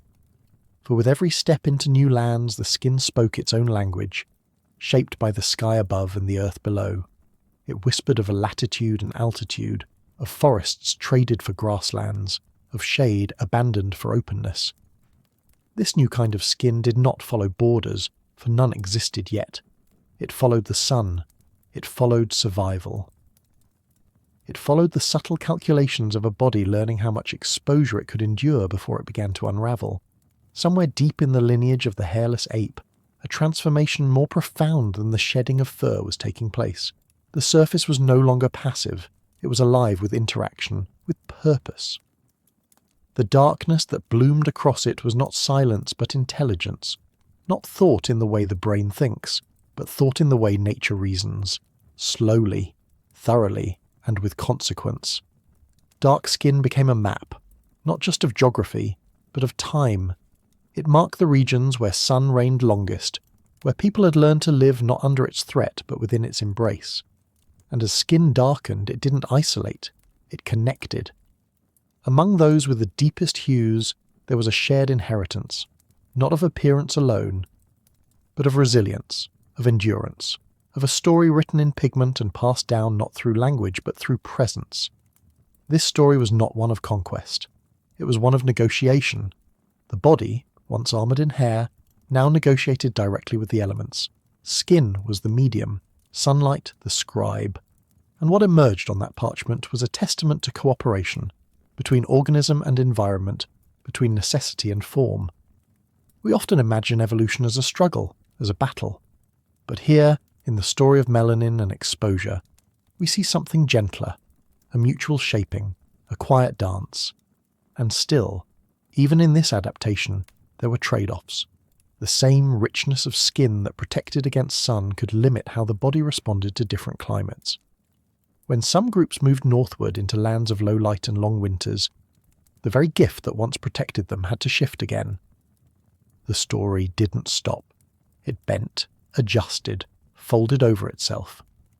The skin, like the mind, remained responsive, but those later changes, those lighter hues in northern tales, belong to chapters ahead. For now we remain under the searing light of the equatorial sun, among the early walkers whose bodies held the warmth of ancient afternoons. They knew no names for what their skin had become. They simply knew that it worked, that it endured, that it let them stay out longer, go farther, carry more, rest less. And in this endurance, a kind of identity was forming, not ethnic, not national, but elemental. To be human was now, in part, to be naked and shielded at once, not by something worn, but by something grown, something earned, the skin had learned to protect. Now, it would begin to express. This new surface of the body, unhidden, unarmoured, became a quiet stage for signals, a language of heat and hue, of glisten and touch. With the fur gone, there was no veil between the self and the world, and in that exposure communication emerged subtle and constant. The skin flushed in fear, blushed in attraction, tightened in cold, glowed with effort. In every slight shift of colour or moisture, another could read the state within. And long before speech was shaped in the throat, Understanding flowed across this canvas in waves. It was no longer only about endurance. It was about relationship. The bare skin drew people closer, taught them to notice the small things, a shift in tone, a mark of illness, a glow of health. Parents read their children's skin as carefully as any sound. Lovers touched and listened with their fingertips. Leaders stood before their groups with sweatless calm or radiant energy, their strength not in fur or fangs, but in presence, in vitality shown on the skin. In some ways, this vulnerability was more powerful than armour. Where fur insulated and concealed, skin revealed and invited. And in doing so, it encouraged trust. It made the body a part of the social world, a shared and visible vessel. One could see another's pain. One could see another's joy. This, too, was a form of protection, not from nature but from isolation. To be seen was to be held, to be part of something more than survival. And still, the skin remembered the sun. Even as it became a field for emotion and meaning, it did not forget its original pact. When the skies turned brutal and the air burned, the skin stood guard. It did not flinch, it darkened, it thickened, it shone. And when clouds gathered and seasons cooled, it listened again, changed again. This capacity, to respond, to adapt, to carry both history and current need, is what made human skin so unlike that of any other animal. It was not just barrier, it was biography, and that biography was not written in words but in layers, in the fine balance between heat and cold, burn and shadow, touch and distance. Every inch of the human body became part of this story, from the soles of the feet hardened by terrain to the backs of the hands browned by light. In this story, there was no need for climax. The skin was not striving toward perfection. It was simply participating, adjusting, evolving. The old coat, long since lost, was not mourned. It had served its time. What replaced it was not a compromise. It was an ascension, a new interface between the body and the world, a place where history met sunlight and where the body itself became both shield and signal, a new kind of skin, a new kind of human, a new way to live in the open and to carry the sky upon our backs. What does it mean to be seen? To truly be seen, not through fur or feathers, not through camouflage or armour, but through the bare, shifting mirror of one's own skin. To walk in a world where nothing hides you, where the winds brush directly against your body, where others glimpse your warmth, your health, your fear. When Homo erectus shed the ancient coat of hair, it was not just a change in insulation or temperature, it was a shift in visibility. For the first time in the story of mammals, the body itself became a language. No longer veiled in a uniform covering, the human frame began to speak in tones of colour, in beads of sweat, in pulses of blush and blanch. In that openness, a new kind of perception was required, and a new kind of intelligence. What must it have been like for one of our ancestors to see another approach across the open grassland and to read their intentions not from their distance, but from their skin? What changes when a body tells the truth before the mouth does? What is revealed when fear rises not in sound but in pallor, when attraction burns not in words but in the sudden flush of the cheeks? The body became a canvas, not of artifice, but of involuntary expression. Blood rose to the surface when the heart quickened. Vessels shrank when cold threatened. The skin became a broadcast tower for the silent language of emotion, and others learned to listen. And slowly, across generations, those who listened better survived better. Those who could read meaning in a lover's glow, a child's fever, a rival's tremor, they lived longer. They chose mates with keener eyes and kinder touches. They passed on not just genes, but an ever-deepening capacity to read the mirror of others. And so, this vulnerability became power. No longer were humans defined by claws or canines. They were defined by their openness. The bare skin that had once been a liability in a world of teeth and talons became a social advantage, a tool for trust. The exposed body made lies harder, made connection easier. The more visible one became, the more intertwined one became with the gaze of others. A blush could betray guilt. A pale face could warn of illness. And through such signals, groups could begin to care, to tend, to anticipate. What happens when survival favours sensitivity, when thriving depends not just on strength or strategy, but on the capacity to feel and to be felt in return? Among many animals, competition drives display, but for early humans, something deeper stirred. With the shedding of fur came the rise of skin as an invitation. The smooth curve of a shoulder, the rhythm of breath along a rib cage, the shimmer of sweat along the spine. These became signs, not just of survival, but of vitality, of potential, of allure. In this strange new world, sexual selection took on new dimensions. Beauty was no longer confined to feathers or dances. It was written in the very texture of the skin, in its scent, its glow, its ability to reflect light and hold warmth. The body became a call and a response, and desire learned to follow the patterns of skin. But beauty, like fear, was now exposed. There was no hiding a wound, no masking infection. The naked skin was both invitation and confession. To touch another was not just to feel, but to know, and that knowing became sacred. In the absence of fur, the body demanded intimacy. There was no more guessing from behind a pelt. To love was to risk, to show, to stand exposed, and so the skin shaped the mind. It did so not through force, but through reflection. The moment one body revealed itself to another, a dialogue began, silent, primal, inescapable. And that dialogue, repeated again and again across countless lifetimes, demanded new abilities. The eyes became sharper, not to see prey in the distance, but to catch the subtle flicker of change in a friend's expression. The hands became gentler, not just for tool-making, but for soothing, for embracing, for exploring a partner's warmth.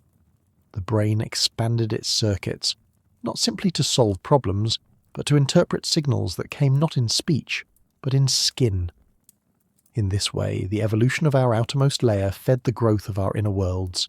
Emotions that had once lived in the body, the quickening heart, the trembling limbs, became visible and thus shareable. And when emotions could be shared, they could be understood. From this, a new kind of intelligence was born. Not the cold logic of calculation, but the fluid awareness of others, empathy, recognition, anticipation. This was not the intelligence of dominance, but of coexistence. Imagine a group of early humans gathered around a fire, their faces aglow, their limbs bare, their emotions laid open by the light. A child whimpers, and the mother senses something before a word is spoken. An elder shifts uncomfortably, and others move closer to offer warmth. These were not decisions made from thought alone. They were reactions shaped by a new kind of seeing, and they formed the roots of something we take for granted today, human community. But it came at a cost. To be exposed is to be vulnerable, and to be seen clearly is to carry the weight of being known, not just in strength, but in weakness. In our ancestors' nakedness, there was no place to hide a wound, no cloak for shame. Every blemish, every tremor, every loss of colour was part of the record. And still, this visibility endured, because something powerful had taken root, the desire to care and to be cared for. It is a quiet truth of our biology that our skin asks us to pay attention. It asks us to look closely, not just at others, but at ourselves. In its changes we read the story of the body. In its marks we read the story of the life. This attentiveness became more than instinct. It became a ritual, a responsibility, and eventually a form of beauty. So the skin, having shed its role as shield, took on new meaning as mirror. In its surface, the first reflections of human social intelligence began to flicker to life, and from those flickers came something greater than survival, the earliest glimmers of understanding. Understanding was not simply a matter of thought, it was a matter of feeling, of standing before another, watching their colour rise or fade, sensing their joy or sorrow not through words but through breath and blood. As the skin spoke more clearly, the body itself became part of the mind's vocabulary. In time, gestures emerged, not grand but subtle. A raised brow, a sidelong glance, the turn of a shoulder, the closing of hands. These were the first conversations of the body, born not from language but from openness. To see was to know was to act. And over generations, those who acted with care, who responded to what they saw in the skin of others, formed bonds that endured beyond the moment. It is easy to imagine the early gatherings beneath trees, around embers or under starlight, where one's body was no longer just their own but a part of a larger weave of awareness. The community was not simply made of people, it was made of gazes, of shared breath, of mirrored skin. Each body taught others how to feel, and each person became a lesson in how to be human. In this mirrored world, new forms of choice emerged. Mates were no longer selected only for strength or stature.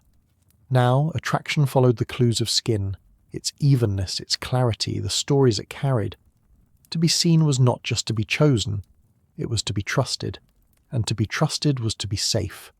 Slowly, the human body became a map of intentions, to approach without fear, to show warmth not just in voice but in flush and glow.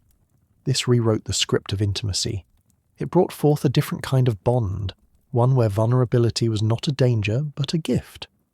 The nakedness of early humans, so often seen as loss, had instead become a language of belonging. It demanded honesty, and it offered connection. It made social intelligence not just useful but essential.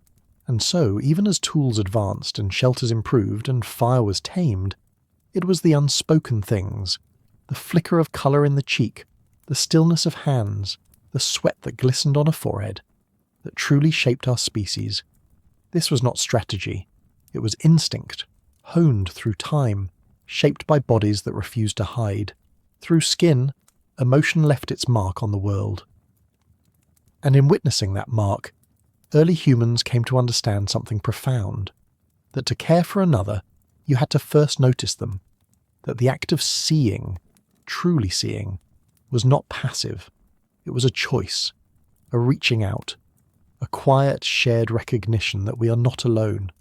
It is this choice, repeated over eons, that would become the foundation of everything human. To choose to see and to be seen was no longer a momentary exchange, but the architecture of a new kind of world, a world where survival was woven into relationship, where strength was not in hiding, but in revealing, where the naked body, once so vulnerable, became the very medium through which empathy, trust and care could flow. With every generation, the human animal learned more about what it meant to live in the presence of others, and that presence began to shape not just behaviour, but identity. Imagine the child born into this world of watching. From its first cries, it is met not only with sound, but with sight, the gaze of kin, the touch of a hand, the soft warmth of another's skin against its own. It learns instinctively that its needs can be seen, that its discomfort can be read, that its joys matter because they echo across faces. In this, the skin becomes the first teacher, and its lessons linger for a lifetime. As that child grows, it learns to send its own signals, not deliberate ones, but subtle. A wince, a smile, a sudden stillness. It comes to understand that others respond not just to what is said, but to what is shown. And in this quiet dance, skin becomes story. The body, once silent, now speaks, and those who listen closely learn to anticipate the needs of others before they're spoken. They learn compassion.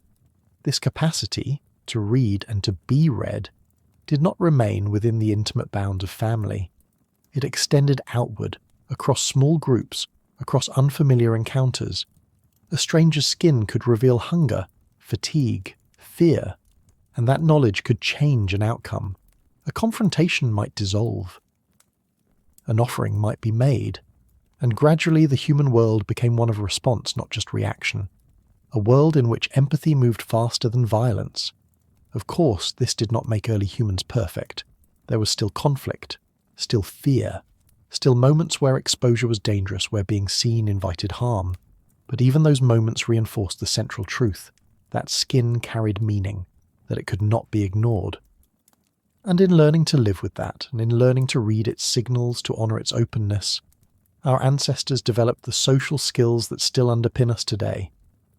For in this dance of glances and gestures, a deeper intelligence was growing, one not bound by language or logic, but by presence, by the ability to dwell with another's reality, even for a moment, to feel what they feel, not by thinking, but by seeing. And it was through this kind of intelligence born from bare skin that human beings began to knit themselves into something larger, a shared life, a shared fate, a kind of closeness that had never existed before. This closeness was not forged by blood alone, or even by necessity, but by the quiet revelations carried through the skin, a flicker of grief in the eyes, the warm hue of safety in another's presence, the glisten of effort after a long hunt. The body became a record of what it endured and what it longed for. And as this language deepened, so too did the bonds it created. No other creature had ever been so deeply wired to perceive, to attune, to recognize the lives of others written on the surface of flesh. It was not only emotion that lived there. Health left its marks. So did fertility, strength, exhaustion. The body became a forecast, a whisper of what might come.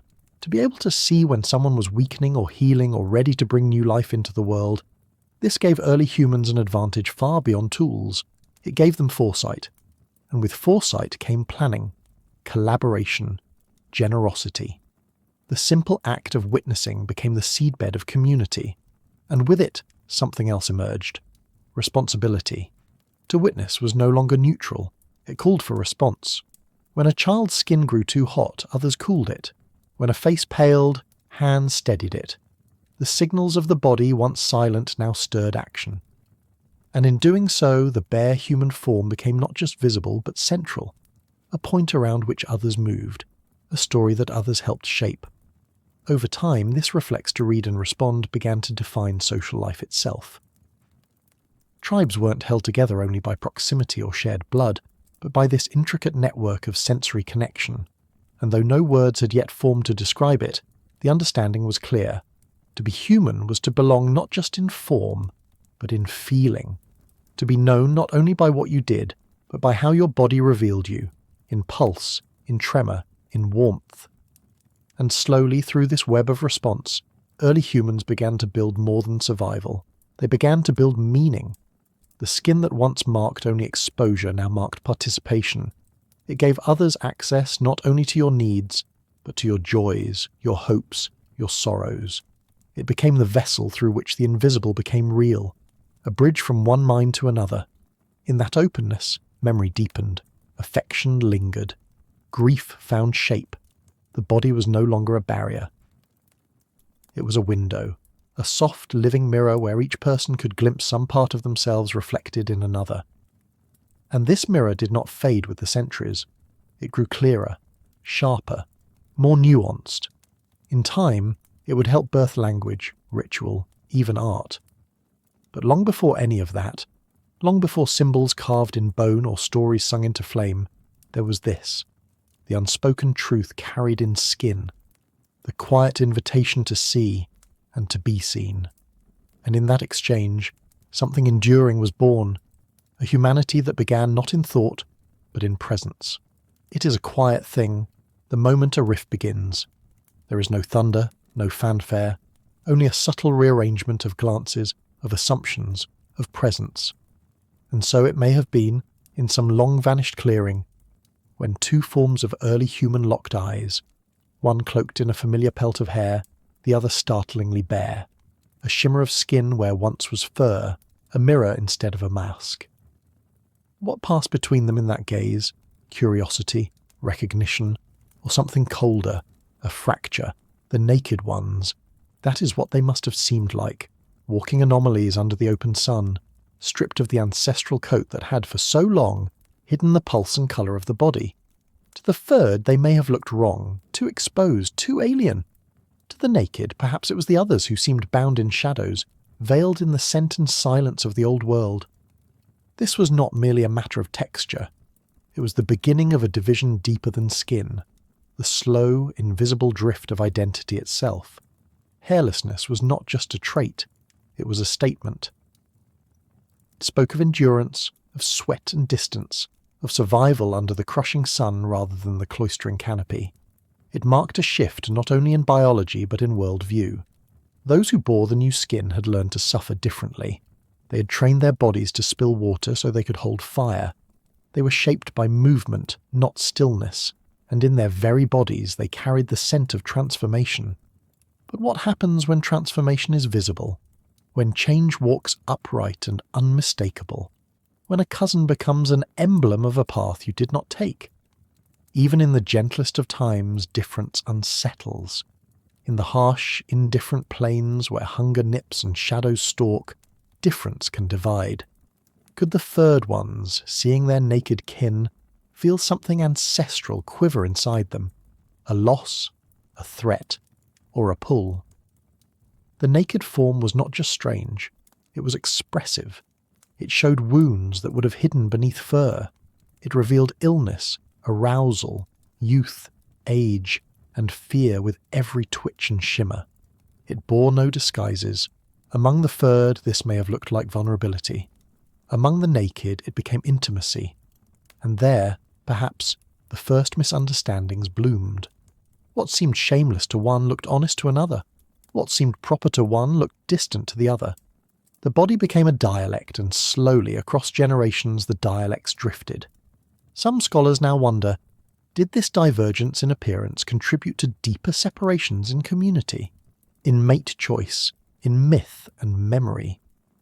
Could those early subtle judgments have echoed down through time, shaping not just mating habits, but the very fabric of kinship and identity? When do skin and story become the same thing? What happens when a body stops being just a body and starts being a border? A line drawn not with ink or stone, but with flesh. A boundary that walks and breathes and sweats beneath the sun. For Homo erectus, whose bodies had adapted to open skies and long distances, the boundary may not have been one they felt. But for others, kin with more hair, shaped by different pressures, holding to older shelters and older ways, the difference may have felt unmistakable, perhaps even irreversible. In those early days, identity was not written in language or flag. It was written in scent, in sound, in movement, in skin. And when two groups moved differently, carried themselves with different rhythms of silence and sweat, they began to belong not just to different bands, but to different worlds. The naked ones may have travelled farther, carried water in their bodies and fire in their hands. They may have looked strange not only in form but in practice, building different shelters, hunting in the heat, circling prey with patience rather than pounce. Their strategies shaped their societies, and in those strategies, a new kind of self took root. It's tempting to imagine a clean split, a moment of dramatic parting, a campfire confrontation, a rejection, a departure. But in truth, it would have been quieter, a fading of contact, a turning away, fewer children born between groups, a shift in gaze, from recognition to suspicion, from kin to other. Yet even as paths diverged, echoes remained. Genes flowed, if only for a while longer. Faces held familiar shapes, hands the same number of fingers. But the meanings carried by those bodies were shifting. The bare skin of Homo erectus was no longer just a trait. It was a statement of separation, a living signal that something new had begun and something old was being left behind. And with that separation came isolation, not of place, but of perception. To look upon the furred others was perhaps to look backward. To be seen by them was to carry the strange burden of becoming symbol, a walking reminder of another future. That burden may have deepened the rift. It may have shaped rituals, taboos, even early belief. Were the naked ones seen as blessed, cursed? Were they feared or followed? Did stories begin to gather around their bodies, stories that cast them as different not just in shape, but in soul? These are questions without answers, but not without weight. The fossil record tells us little about feeling, but it tells us enough to imagine, enough to know that human difference is old, and that our bodies, even then, were not just biology, but biography. The naked skin told a story, and that story over time became hard to translate, hard to ignore, hard to forget. Because what is remembered through contrast. The naked ones, strange in their exposure, radiant and raw, would have stood out even in the low light of dusk, even through the mist of memory.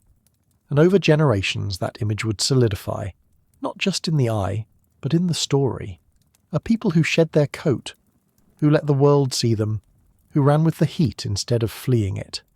And in that visibility, they became legend, for better or worse. Perhaps the furred groups told tales about them, whispered warnings around the fire, or simply looked away when their figures passed on the horizon. Perhaps they watched with fascination or fear, wondering what it meant to survive without the pelt of protection. And perhaps they thought the naked ones had become something else entirely, not just different in skin, but in essence. Among the naked themselves, the awareness of difference may have deepened in subtler ways, not through pride or superiority, but through the strange loneliness of being new. To be unlike your kin is to be seen and not seen all at once. They may have looked at their own reflection in still water and wondered what they had become, what it meant to wear the sun directly, to feel the breeze not as muffled texture but as intimate presence. Their skin was not a costume. It could not be removed. It was a permanent invitation to the world's gaze and a permanent break from those who had stayed behind. And yet, inside that skin, the same questions beat. Where do I belong? Who are my people? The answers to those questions over time formed new circles. The naked ones became a tribe unto themselves, not defined by territory, but by shared exposure, a brotherhood of the bear. And slowly they turned toward each other for recognition, because the old mirrors no longer reflected them back. In each other's eyes they saw not just likeness, but understanding, a recognition of the body's honesty, a shared resilience, a common heat. And that is where cohesion begins, not just in similarity, but in shared solitude. The naked skin, once merely a vessel for sweat and light, had become a marker. It meant you belonged, not everywhere, but somewhere. It meant you were part of a people who had stepped into a new kind of relationship with the world and with each other. The skin was no longer just exposed, it was expressive. And with that, new forms of empathy were born, not abstract but tactile. To touch another was to affirm them, to see their skin react, flush, tighten, glow, was to know what they felt, even without speech. This was not just a change in how humans looked, it was a change in how they knew each other, and how they knew who they were. Identity does not arrive all at once. It settles slowly, the way dust settles after a distant herd has passed, drifting, accumulating, shaping the ground until the old landscape is no longer quite the same. For the naked ones, this slow settling took the form of rituals that were not yet rituals, habits that were not yet culture, a way of moving together beneath the open sky, of reading each other's bodies with a sensitivity the furred might never fully understand. Because the bare skin was a constant conversation. It revealed mood before sound, exhaustion before collapse, longing before touch. In time, the naked ones may have learned to lean into this visibility, to weave it into their lives. They could sense when a companion faltered during a long trek. They noticed when a child's warmth shifted, signalling need. They recognized desire, fear, uncertainty, not through analysis, but through instinct. Their bodies became lanterns, each casting its own soft glow, each illuminating the others. Among the furred, such signals would have been muted, hidden beneath layers of hair, muffled behind inherited protection. Their communication had its own rhythms, its own depth, but it was different, shaded, enclosed, less porous to sight. And so, as the naked ones grew more attuned to the exposed body, their world began to tilt away from their cousins. What mattered most to them, what anchored their survival, was something the furred could not fully perceive. This was not superiority. It was divergence. Two paths unfolding side by side, shaped by the smallest of differences that grew heavier with every generation. A tilt in posture, a shift in trust, a comfort with being seen. While the furred might have guarded their vulnerabilities behind the quiet shield of hair, the naked ones embraced theirs, learned from them, even found strength in revealing them. The divide widened not through conflict, but through comfort, each group at ease in a world the other found difficult. And with comfort came meaning. The naked ones began to craft a sense of belonging around the simple fact of being exposed, around the sun-warmed surface of their skin, around the shared trials of wind, cold and heat. Their difference was not just biological, it was experiential, and experience has a way of carving deep canyons into the mind. Older bonds faded, new bonds formed.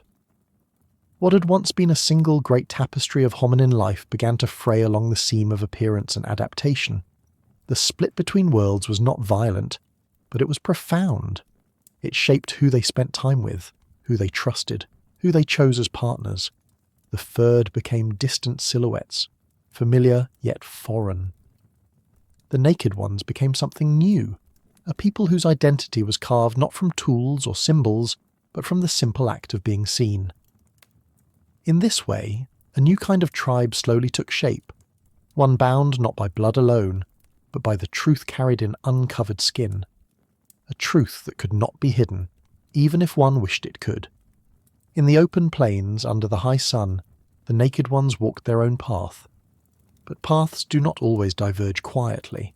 Some meetings between the furred and the bare may have ended in curiosity, others in avoidance, and still others in confrontation, not just of bodies, but of worldviews. Imagine the moment when a furred hominin, covered and cautious, meets the gaze of a skin-bare cousin whose body betrays every flicker of emotion, one cloaked in anonymity, the other in revelation.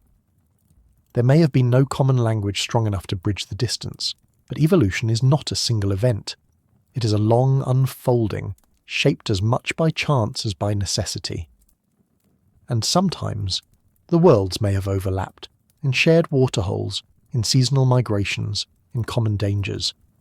In these overlaps, tension may have mixed with fascination. The naked ones, perhaps, were feared for their strangeness, but also watched for their resilience, and the furred, though separate, still carried the echoes of kinship. Not all rifts become chasms. Some remain as low valleys, crossed from time to time by those who dare. Still, the trend was clear. Across generations, the naked ones became more than a curiosity. They became a story other groups told, a myth etched into memory. Maybe they were called ghosts, spirits, sun children, desert walkers. Maybe they were envied for their heat or pitied for their exposure, but they were remembered. And that memory, shaped by distance and repetition, began to write a new kind of border, not of terrain, but of identity. Within the naked ones themselves, the experience of being different became the foundation of community. Their children grew up knowing no other skin but the one the wind touched. Their elders remembered what it meant to be mistaken for prey, only to become the most persistent hunter. Their rituals formed not just around food or fire, but around the rhythms of the body, the sheen of sweat, the texture of touch, the stories etched in scars and sun-darkened skin. As seasons passed, their bond deepened. They were no longer just those without fur. They were something more cohesive, more intentional.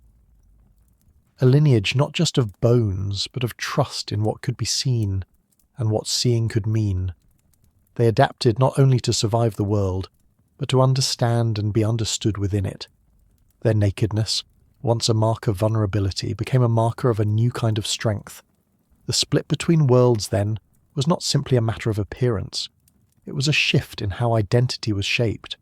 It was the beginning of a long, slow arc toward the human we recognize now, not only in flesh, but in mind and story. Because from the moment one group stood bare before the world, something irreversible had begun.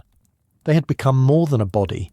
They had become a reflection, not just of light, but of each other. There was a time when the wind spoke directly to our skin, when the sun etched its arc into the very surface of our backs, and the night laid itself like ice upon our bare shoulders. We had stepped away from the shelter of fur, cast off the ancestral cloak, and walked into the world as the naked ones. But in doing so, we did not remain exposed forever. Something changed. Not in the body, but in the hands. Not in the blood, but in the mind.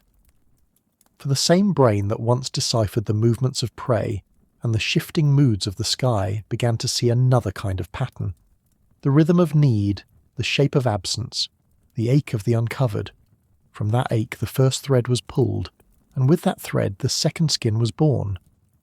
What must it have been like to feel the first woven thing against the flesh? Was it comfort or confusion? Was it a return to something lost, a mimicry of the warmth once granted by hair? Or was it something entirely new, something that extended the human body into a tool, a mask, a message?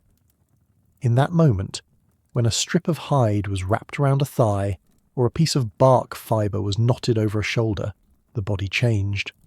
No longer merely a biological form, it became an idea, a canvas dressed by intent. And as the idea spread, so too did the meaning of nakedness shift. To be unclothed was no longer simply to be human. It became a state, a choice, a vulnerability one could control. But why cover what evolution had uncovered? Why, after shedding fur to survive, did we begin to drape ourselves again in fragments of the world? The answer lies not in contradiction, but in complexity. Hairlessness gave us a new relationship to heat, to effort, to distance, but it also left us raw before the elements. Rain did not slide off our backs, thorns did not part for our passage, fire did not always come fast enough. The skin, once silent beneath a coat, now screamed when burned, when scratched, when frozen.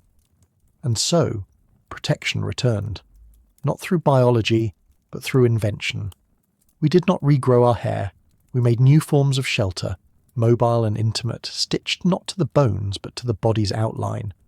Clothing became our species' reply to its own invention, but there is more to covering than warmth. There is ritual, there is memory, there is meaning. A scrap of animal hide may shield a chest from wind, but it also holds the story of the hunt. A twist of grass around the wrist may keep sweat at bay, but it also marks a gesture, a belonging, a belief. In time, what we wore became more than what we needed. It became who we were, and the skin, once a solitary veil, found itself in dialogue with another surface, the second skin made not of flesh, but of intention. What happens when identity no longer ends at the boundary of the body?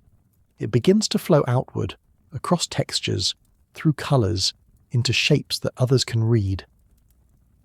The second skin was never just about concealment, it was about declaration, about choosing how one would be seen when nature had once decided it for us. In a world where bare skin told the truth of the body, clothing introduced something new, ambiguity.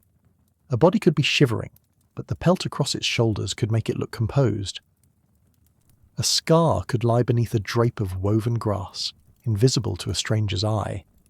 With each covering, humanity began to experiment, not just with materials, but with the layers of self. The earliest wrappings were not symmetrical, they weren't polished or dyed, but even in their crude forms they carried whispers of choice. A tie here instead of there. A fold shaped not for utility, but for beauty. Perhaps a pattern etched into a scrap of leather. From necessity bloomed creativity, and from creativity the seeds of expression. Where once bodies spoke in blushing warmth or shivering fear, now garments added their own voice, quiet but potent. And slowly clothing became the skin's new dialect. As bands of early humans migrated into colder realms, this new skin became essential, not just to endure frost or snow, but to retain the warmth of meaning, to pass on technique, how to tan, how to stitch, how to soften hide and draw it into form. Knowledge was no longer just biological, it became cultural, generational. A mother wrapping her child in fur wasn't merely offering protection, she was offering memory, the knowledge of those who came before, the warmth of a fire long since extinguished, still lingering in the fibres of tradition. And just as clothes preserved memory, they began to shape ritual. The first initiations may not have been marked by speech, but by dress. A child becoming a hunter might receive a strip of red-dyed bark. A woman entering motherhood, a feathered braid. Coverings became symbols, and symbols became the roots of ceremony. In these moments, the second skin spoke of transformation, of roles, responsibilities, and reverence. And so, garments became portals, thresholds between oneself and the next, not only a boundary with the world, but with time. But even more subtle was how the second skin created difference, not between body and weather, but between one group and another. A twist of vine worn at the ankle might mean nothing in one clan, but everything in another. A particular knot, a certain pelt, these became badges of identity, markers of who belonged and who did not. Nakedness, once a universal condition, now became a rare and charged state. To be uncovered was to be vulnerable again, or rebellious, or sacred. The skin beneath the second skin became mysterious once more, hidden not by fur but by the first echoes of culture, and in that mystery humanity found power. Not the raw power of muscle or fire, but a softer, more enduring force, the power to choose how to be seen, the power to sculpt identity, not from flesh alone, but from what adorned it. With the second skin, we began to edit ourselves, to shape impressions before a word was spoken, to carry stories not in scars but in stitchings, not in posture but in pattern.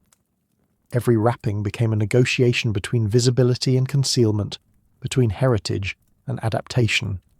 Over time, these coverings became more than protection or even expression. They became boundaries of memory, sacred lines drawn between the known and the unknown, the initiated and the outsider. In burial sites dating tens of thousands of years ago, we find traces of these choices: beads threaded into leather, ochre-stained tunics, tiny awls for sewing, lying beside the bones. These fragments speak not only of what people wore, but how deeply they cared to craft. They hint at a truth, that long before writing we were already fluent in the language of material. Clothing began to function as an archive, a tactile record of a people's seasons, migrations, alliances and dreams. A certain twist of sinew might recall a long journey south. A mantle of feathers might invoke a lost ancestor, reborn in ceremony. And so, the body became not just the bearer of life, but the bearer of history. To wear something was to carry meaning woven tightly against the skin.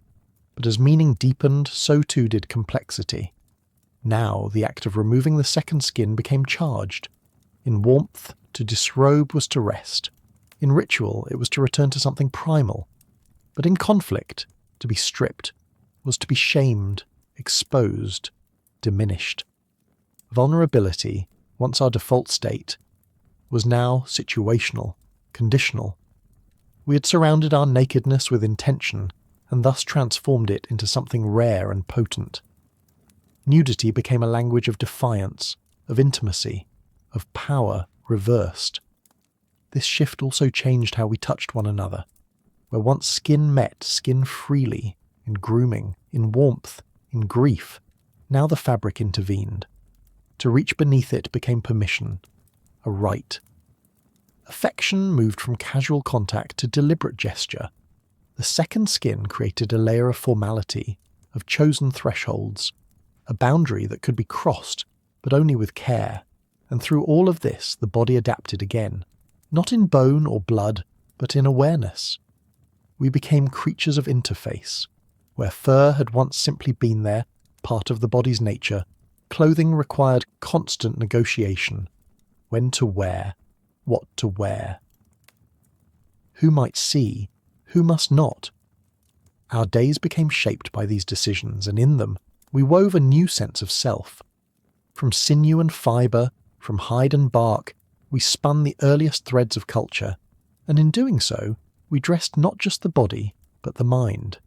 Because to wrap the body was to imagine the body, to imagine what it was and what it wasn't. With clothing came boundaries not only between skin and world, but between self and other. No longer was identity merely what the earth gave us. The hue of our skin, the shape of our faces, the cadence of our steps. Identity could now be braided, dyed, layered. To belong to a group could mean to dress as they did. To differ could mean to dress otherwise. Across tundra and savanna, mountains and coasts, garments became markers of belonging, whispers of ancestry, declarations of position. A sash might separate the child from the adult. A certain wrap might tell of mourning. Another might speak of readiness for union, or war, or return. Clothing became the earliest form of ceremony, the ritual of waking, of leaving shelter, of facing the world. Each morning the act of dressing became a quiet promise, to enter society, to be seen, to participate. And in the hush of evening, the removal of that second skin returned the body to solitude, to dream. This daily rhythm carved time into meaning. The naked body was no longer merely biology. It was a state of being, a space of potential, a pause between chapters. But this second skin did more than reflect culture. It began to shape it. It allowed humans to live in climates far beyond their tropical origins, to wander into ice and altitude. It allowed hunters to slip silently through thickets, cloaked in the scent and colour of their quarry. It allowed dancers to transform into spirits, cloaked in feathers and shells. It allowed elders to wrap stories around children, not just in words, but in what they wore. Clothing became a technology of survival, yes, but also of imagination. And with imagination came rules. When something becomes meaningful, it becomes contested. Over time, the question of what could be worn and by whom became a force unto itself. In some places, only certain cloths could touch certain skins. In others, only those who had completed certain tasks could wear specific marks. With this, clothing began to echo hierarchy, echo memory, echo power. The nakedness beneath was unchanged, still the same skin that sweat and shivered, that flushed with fear and warmed with touch. But the layers above now told a different story, one chosen, or imposed. This tension, between body and wrapping, between nature and culture, would ripple through the rest of human history. Even now, in the long arc that leads to us, we carry echoes of that shift. The weight of a jacket, the tug of a sleeve, the decision of what to wear before stepping outside. These are not modern concerns. They are ancient rituals, shaped in the long dusk of our early ancestors, when the wind whispered through open plains and the first humans wrapped themselves in meaning. And perhaps this is the quiet irony at the heart of our story, that we became naked through evolution, and then spent tens of thousands of years learning how to clothe that nakedness, not out of shame alone, but out of longing. Longing for shelter, for identity, for belonging. Our skin, once an open book written in sweat and emotion, became layered in symbols, and yet, even beneath the folds of woven bark, of sinew-stitched hide, of grass and fur and thread, we never truly left that ancestral exposure behind.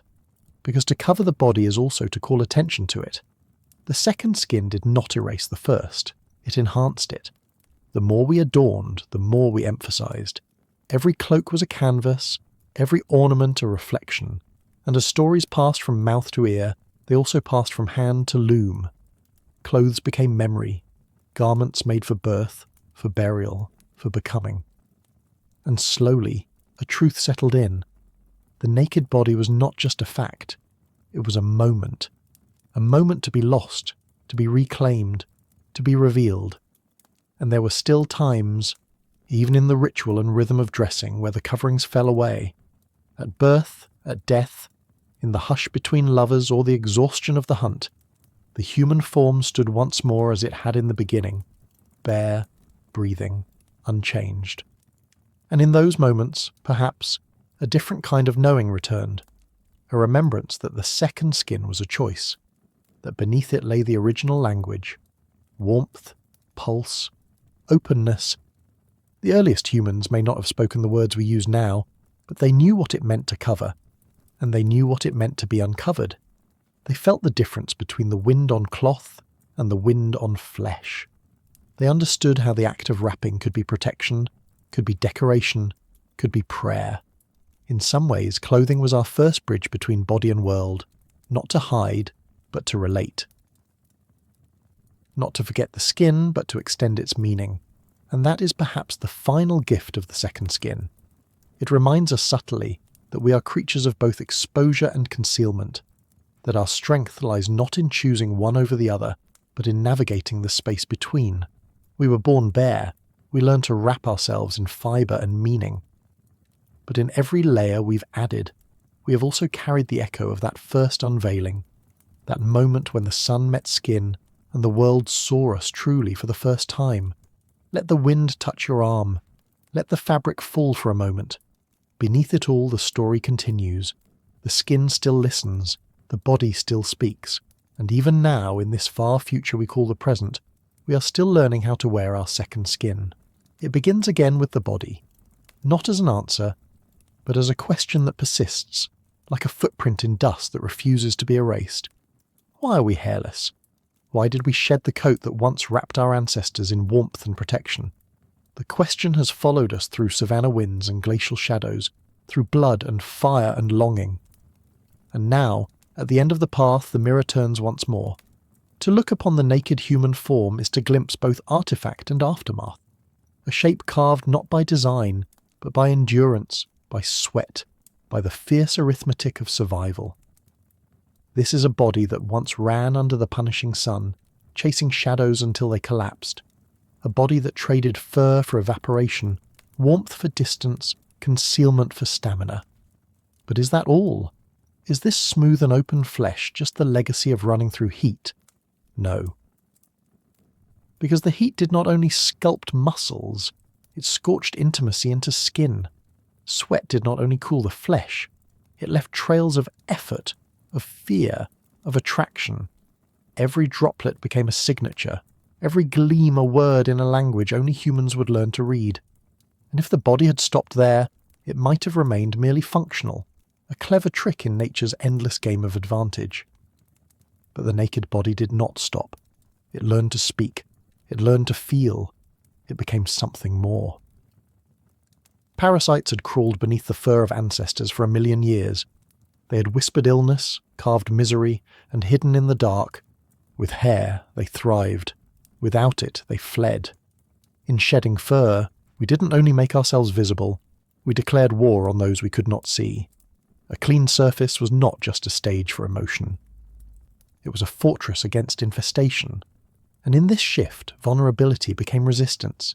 Yet again, is that enough? Was it simply defense that made the body bare? No, because something deeper stirred beneath the skin, something unmeasurable. Once the fur was gone, the eye stayed. It lingered. It watched. It began to judge, to long, to wonder. Skin became not just a barrier, but a beacon. Its tone changed with the sun. Its texture shifted with time. Its marks bore the stories of birth and labour and the age. Hairlessness opened a new world of selection, not by claw or cry, but by glance and gaze. Sexuality stepped onto this new terrain with ancient instincts and new desires. The body now offered information at a glance: fertility, health, readiness, power. The smooth curve of a back, the flex of a calf, the swell of a breast or hip. These became invitations, not only to mate, but to mean. The body, stripped of fur, became not only animal, but symbol. And what happens when symbol and skin become one? What happens when survival depends not on hiding, but on being read? Then the skin is no longer just skin. It is scripture, a parchment written in heat, in desire, in fear. And as the generations passed, the human body was no longer merely surviving its environment, but adapting to be seen within it. The nakedness that once exposed it to harm began to draw others near. Children sought warmth against it. Lovers pressed their hands upon it. Strangers judged, trusted, envied, desired, all through what they could see in the unguarded flesh of another. Even pain began to speak. A wound on the surface was not just a tear in the flesh. It was a call. Others could witness it. Others could care. Before there were words, there was watching. And in that watching, empathy took root. Perhaps it began with a child's fever, visible in the flush of cheeks, or a hunter's limp, evident in the taut skin across a thigh. Recognition brought response, and response brought bond. In time, that bond grew larger than any single tribe or camp. The skin that once divided began to unite, not perfectly, not always. But where once the furred and the naked may have marked each other as other, now the body could cross that line, not with claws or warning cries, but with touch, with gesture, with care. This was not just the body as tool, but the body as invitation. And still, the paradox endured. Nakedness made us more fragile. The sun punished us. The cold stalked us. Thorns tore at us. There was no easy return to the furred past. Instead, there was adaptation. We stitched the first garments not to decorate, but to shield. We painted our bodies not only in vanity, but in prayer. The skin, so vulnerable, now demanded care, demanded ritual, demanded memory. It had become not just the site of survival, but the canvas of culture. And through all this, the mind watched the body, and the body shaped the mind. As humans began to read the surface of each other, they began to read beneath it, to imagine what another might feel, to guess, to anticipate, to hurt with. The roots of compassion are buried not in words, but in the silent revelations of skin. So when we ask, why are we hairless? The answer resists certainty. Was it heat? Was it parasites? Was it touch? Was it longing? Yes, and no, and something else. Because the human body is not the product of one force, it is the meeting ground of many, the slow echo of footsteps in ash, the glimmer of sweat under a full moon, the hush of hands pressed against a newborn's chest. It is not the solution that defines us, it is the question made flesh. Because to be human is to carry ambiguity in the very architecture of our being. We are not neat answers carved by a single purpose, but the result of tensions between exposure and endurance, between attraction and danger, between individuality and belonging. The body is not a solved riddle, it is a living contradiction. And our skin, so easily wounded, so urgently protected, so carefully adorned, is where those contradictions meet. Consider the many forces that shaped us. The sun, relentless and absolute, driving the need for cooling. The open plains demanding distance and persistence. The insects that crawled, bit, and burrowed, pushing us toward a smoother surface. The eyes of others, always watching, always judging, always needing signs. There was no committee deciding which pressure mattered most. No conscious hand guided the changes. The human form, hairless, upright, sweating, touching, is what emerged from that swirl of necessity and chance. And then, somewhere along the way, we began to wonder about ourselves. We turned our gaze inward. The body, once only a vehicle for survival, became something to ponder, to reflect upon. Perhaps the first moment of philosophy was not a question shouted into the stars, but a silent glance into still water, a face, bare and unfamiliar, gazing back. The mirror of a pool, the mirror of another's eyes, the mirror of skin, these are where thought began.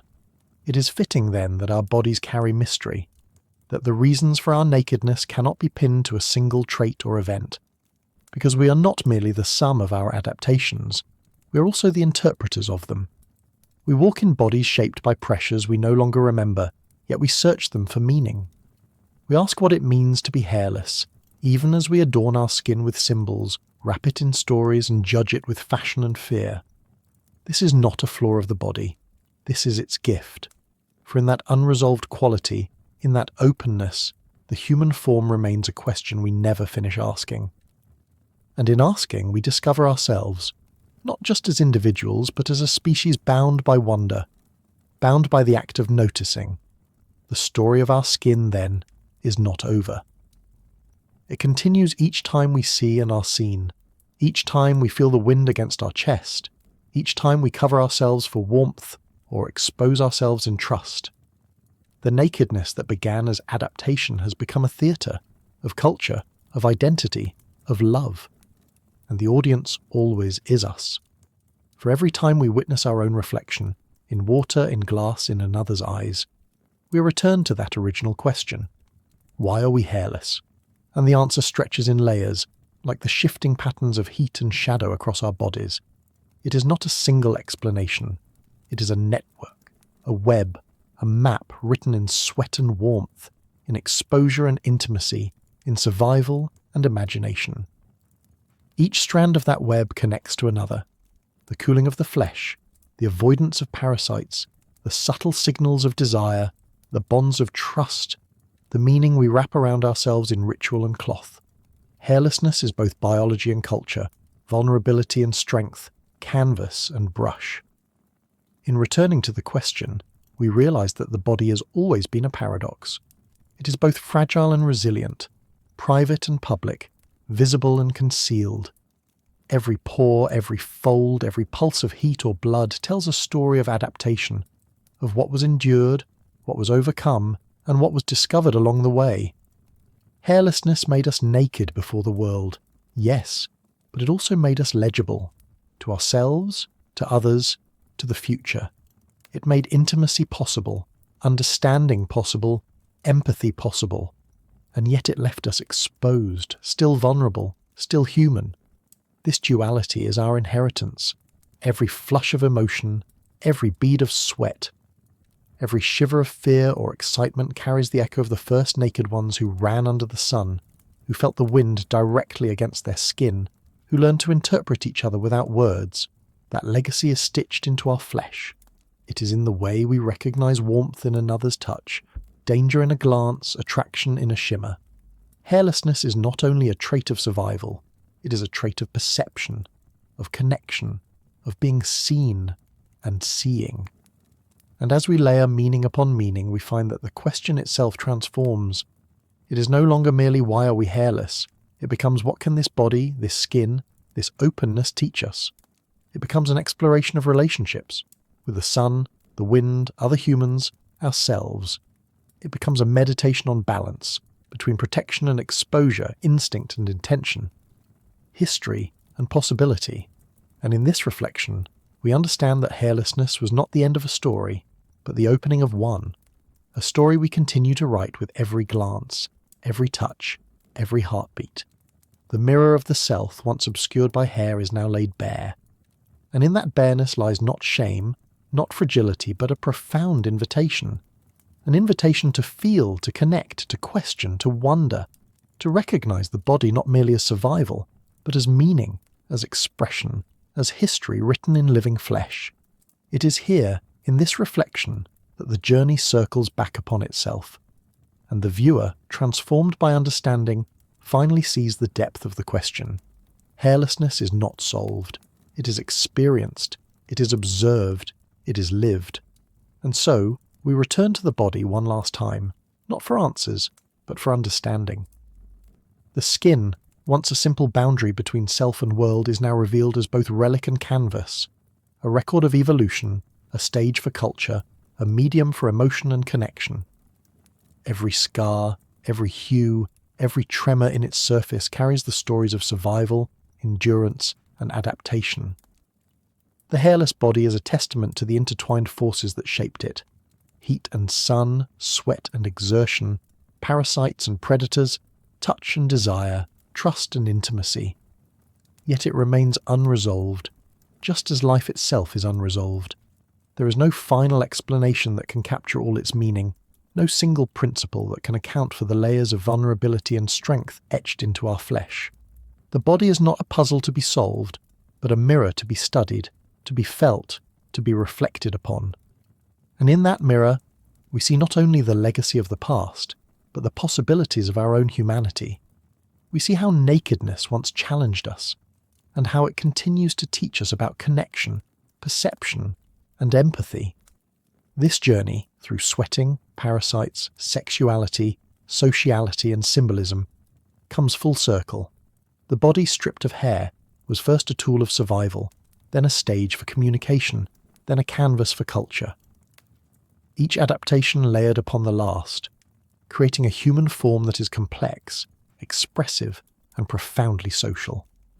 The naked skin allowed for endurance, for intimacy, for recognition, for trust.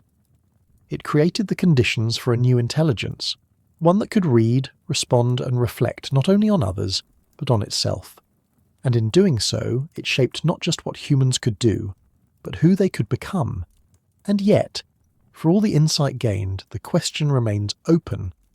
Hairlessness is not a fact that can be reduced to heat or endurance or sexual selection alone.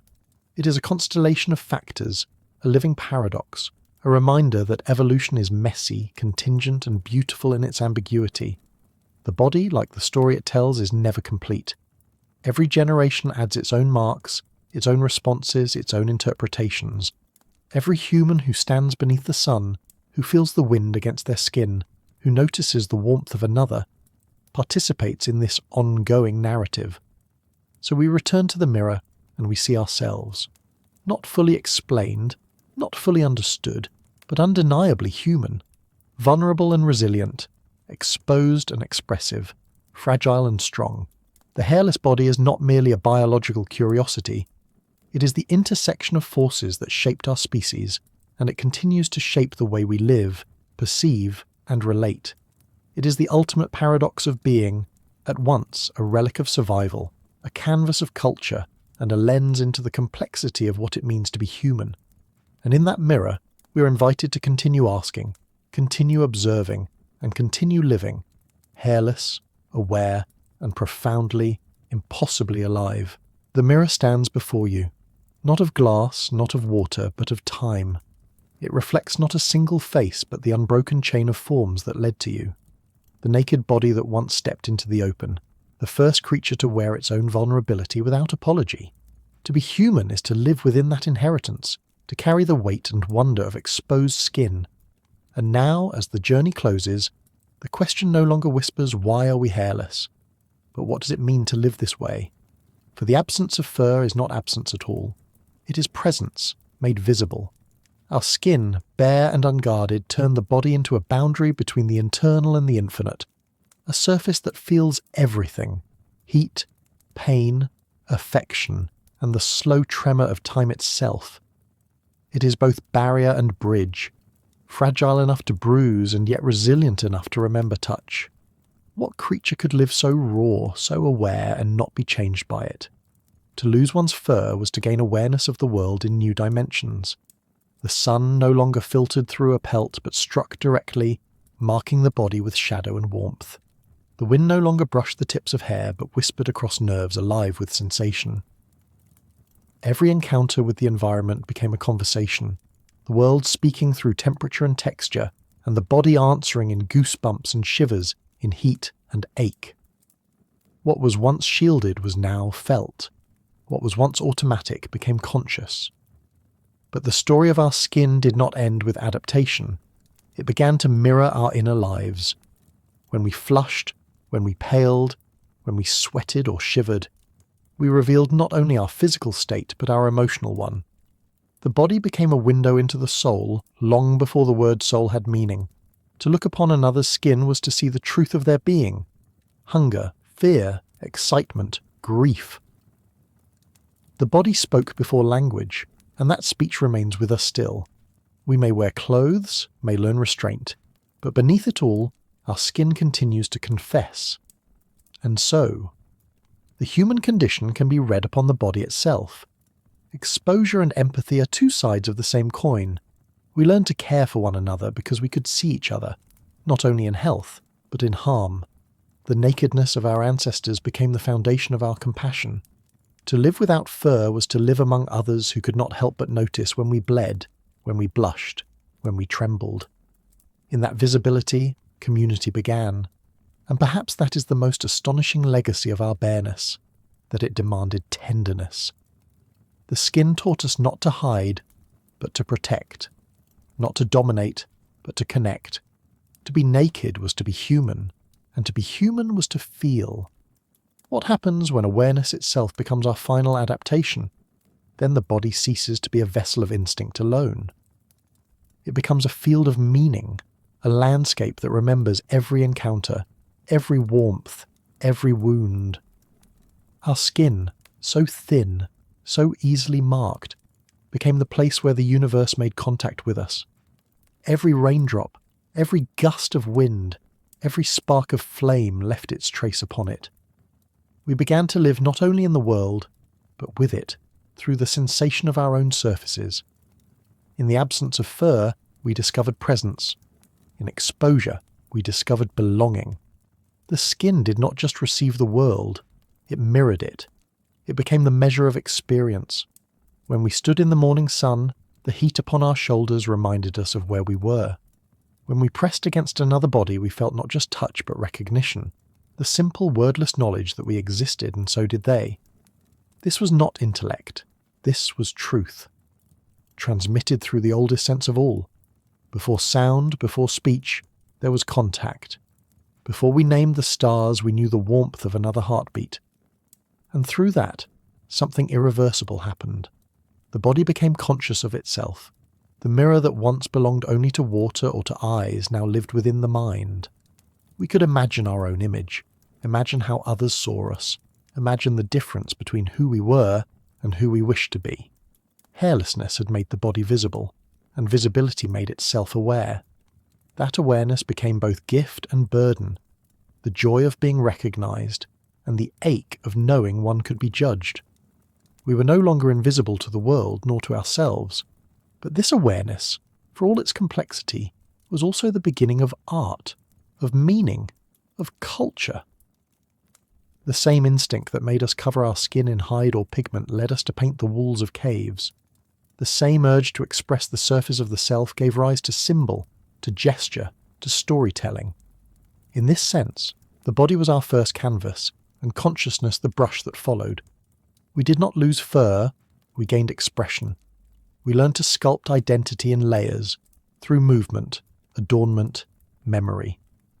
And even now, we remain artists of the flesh. We decorate, we scar, we tattoo, we pierce, we polish, not to conceal our humanity, but to shape it. The body has always been a work in progress, a visible reflection of an invisible becoming.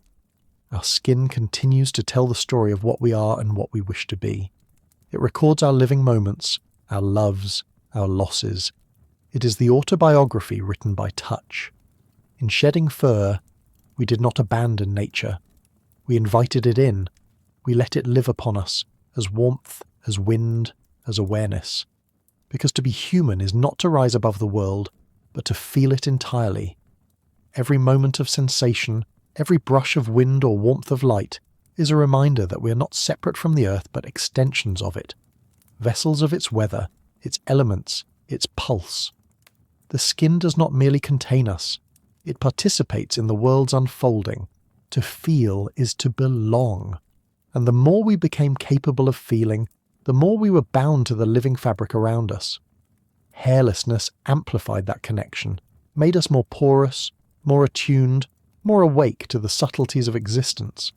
It allowed the world to touch us, and for us to touch the world back. And yet, to live in such exposure is to live in perpetual negotiation. Between comfort and danger, between isolation and closeness, between hiding and revelation, the naked body taught us the tension between safety and expression. We learned that to open ourselves to others was to risk harm, and also to invite love. That to be visible was to be vulnerable, but also to be known. And from this paradox grew empathy, morality, and imagination. The hairless skin demanded not only adaptation of the body, but evolution of the spirit. The philosophers of our distant ancestry were not seated in temples or writing on scrolls. They were travellers who walked barefoot across burning ground, whose every step required attention. Their awareness was not abstract. It was felt. It lived in their muscles, in their breathing, in their exposure. The question of meaning began with the question of being, and the question of being began with sensation. What does it mean to exist in a body so open that the world can mark it, can hurt it, can heal it? That question has never left us. It lingers in every brush of affection, in every hesitation before touch, in every act of concealment or self-expression. We still live between two desires, the wish to be protected and the wish to be seen. The ancient shedding of fur merely exposed this truth. It did not create it. To be human is to stand forever between those poles, to oscillate between the comfort of hiding and the ache of recognition. And this is where the human story finds its grace. We learn to turn what might have been weakness into art, what might have been shame into intimacy, what might have been loss into meaning. Hairlessness did not make us lesser mammals, it made us storytellers. It gave us a surface upon which to write, to paint, to symbolize our own becoming. The naked body became a manuscript of humanity's ongoing reflection. Each scar a sentence, each line of muscle a phrase, each wrinkle a paragraph of memory. The body, then, is not only our inheritance, but our philosophy. Every generation continues to write upon it, with gesture, with language, with touch, and through that writing we continue to rediscover what it means to be alive. The skin does not forget. It remembers sunlight and shadow, warmth and cold, comfort and harm. It is a living record, a biological memory of every place we've touched and every being who has touched us.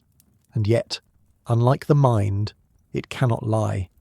It flushes in embarrassment, tightens in fear, softens in tenderness.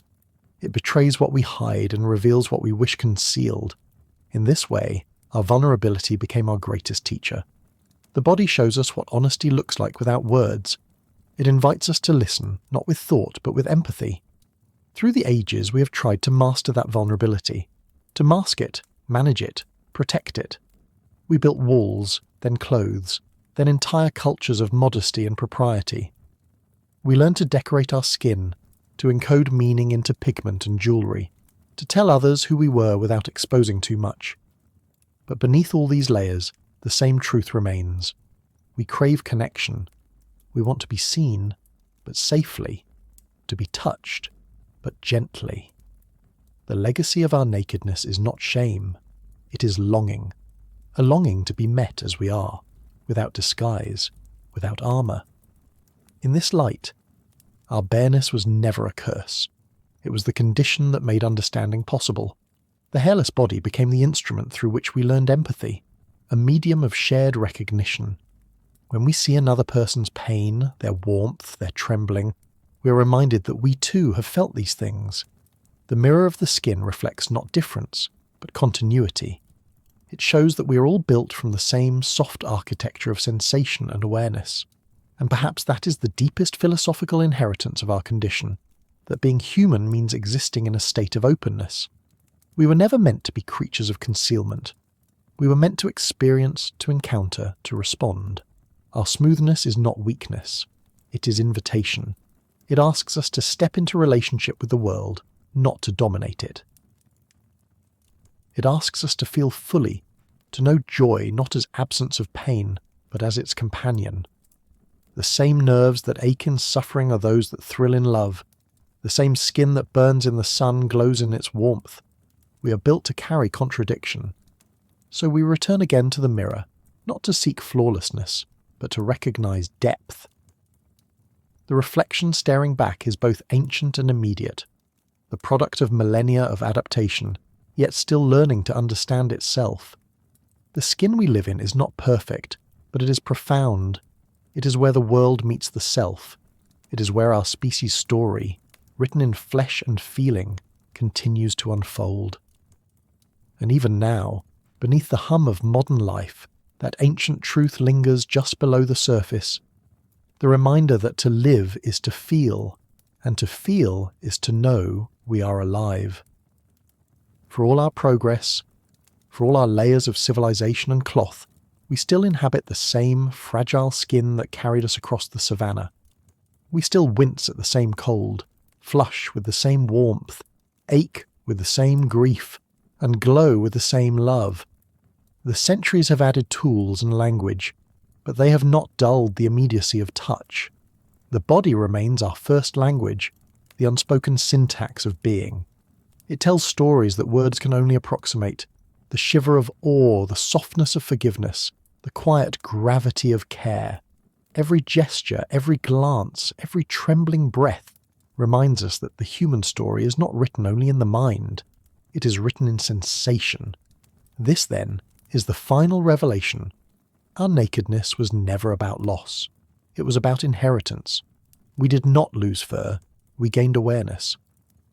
We did not trade protection for weakness. We traded isolation for connection. In becoming visible to the world, we became visible to each other. The hairless body became the meeting point of all that is human: instinct and intellect, survival and beauty, vulnerability and strength. It is the form that binds us to our ancestors and to each other, a living link in the endless conversation between life and consciousness. And perhaps, standing here, before the mirror of time, we understand something our ancestors could only feel, that to live in this body is to participate in wonder. Every sensation, every breath, every ripple of light upon the skin is a dialogue with existence itself.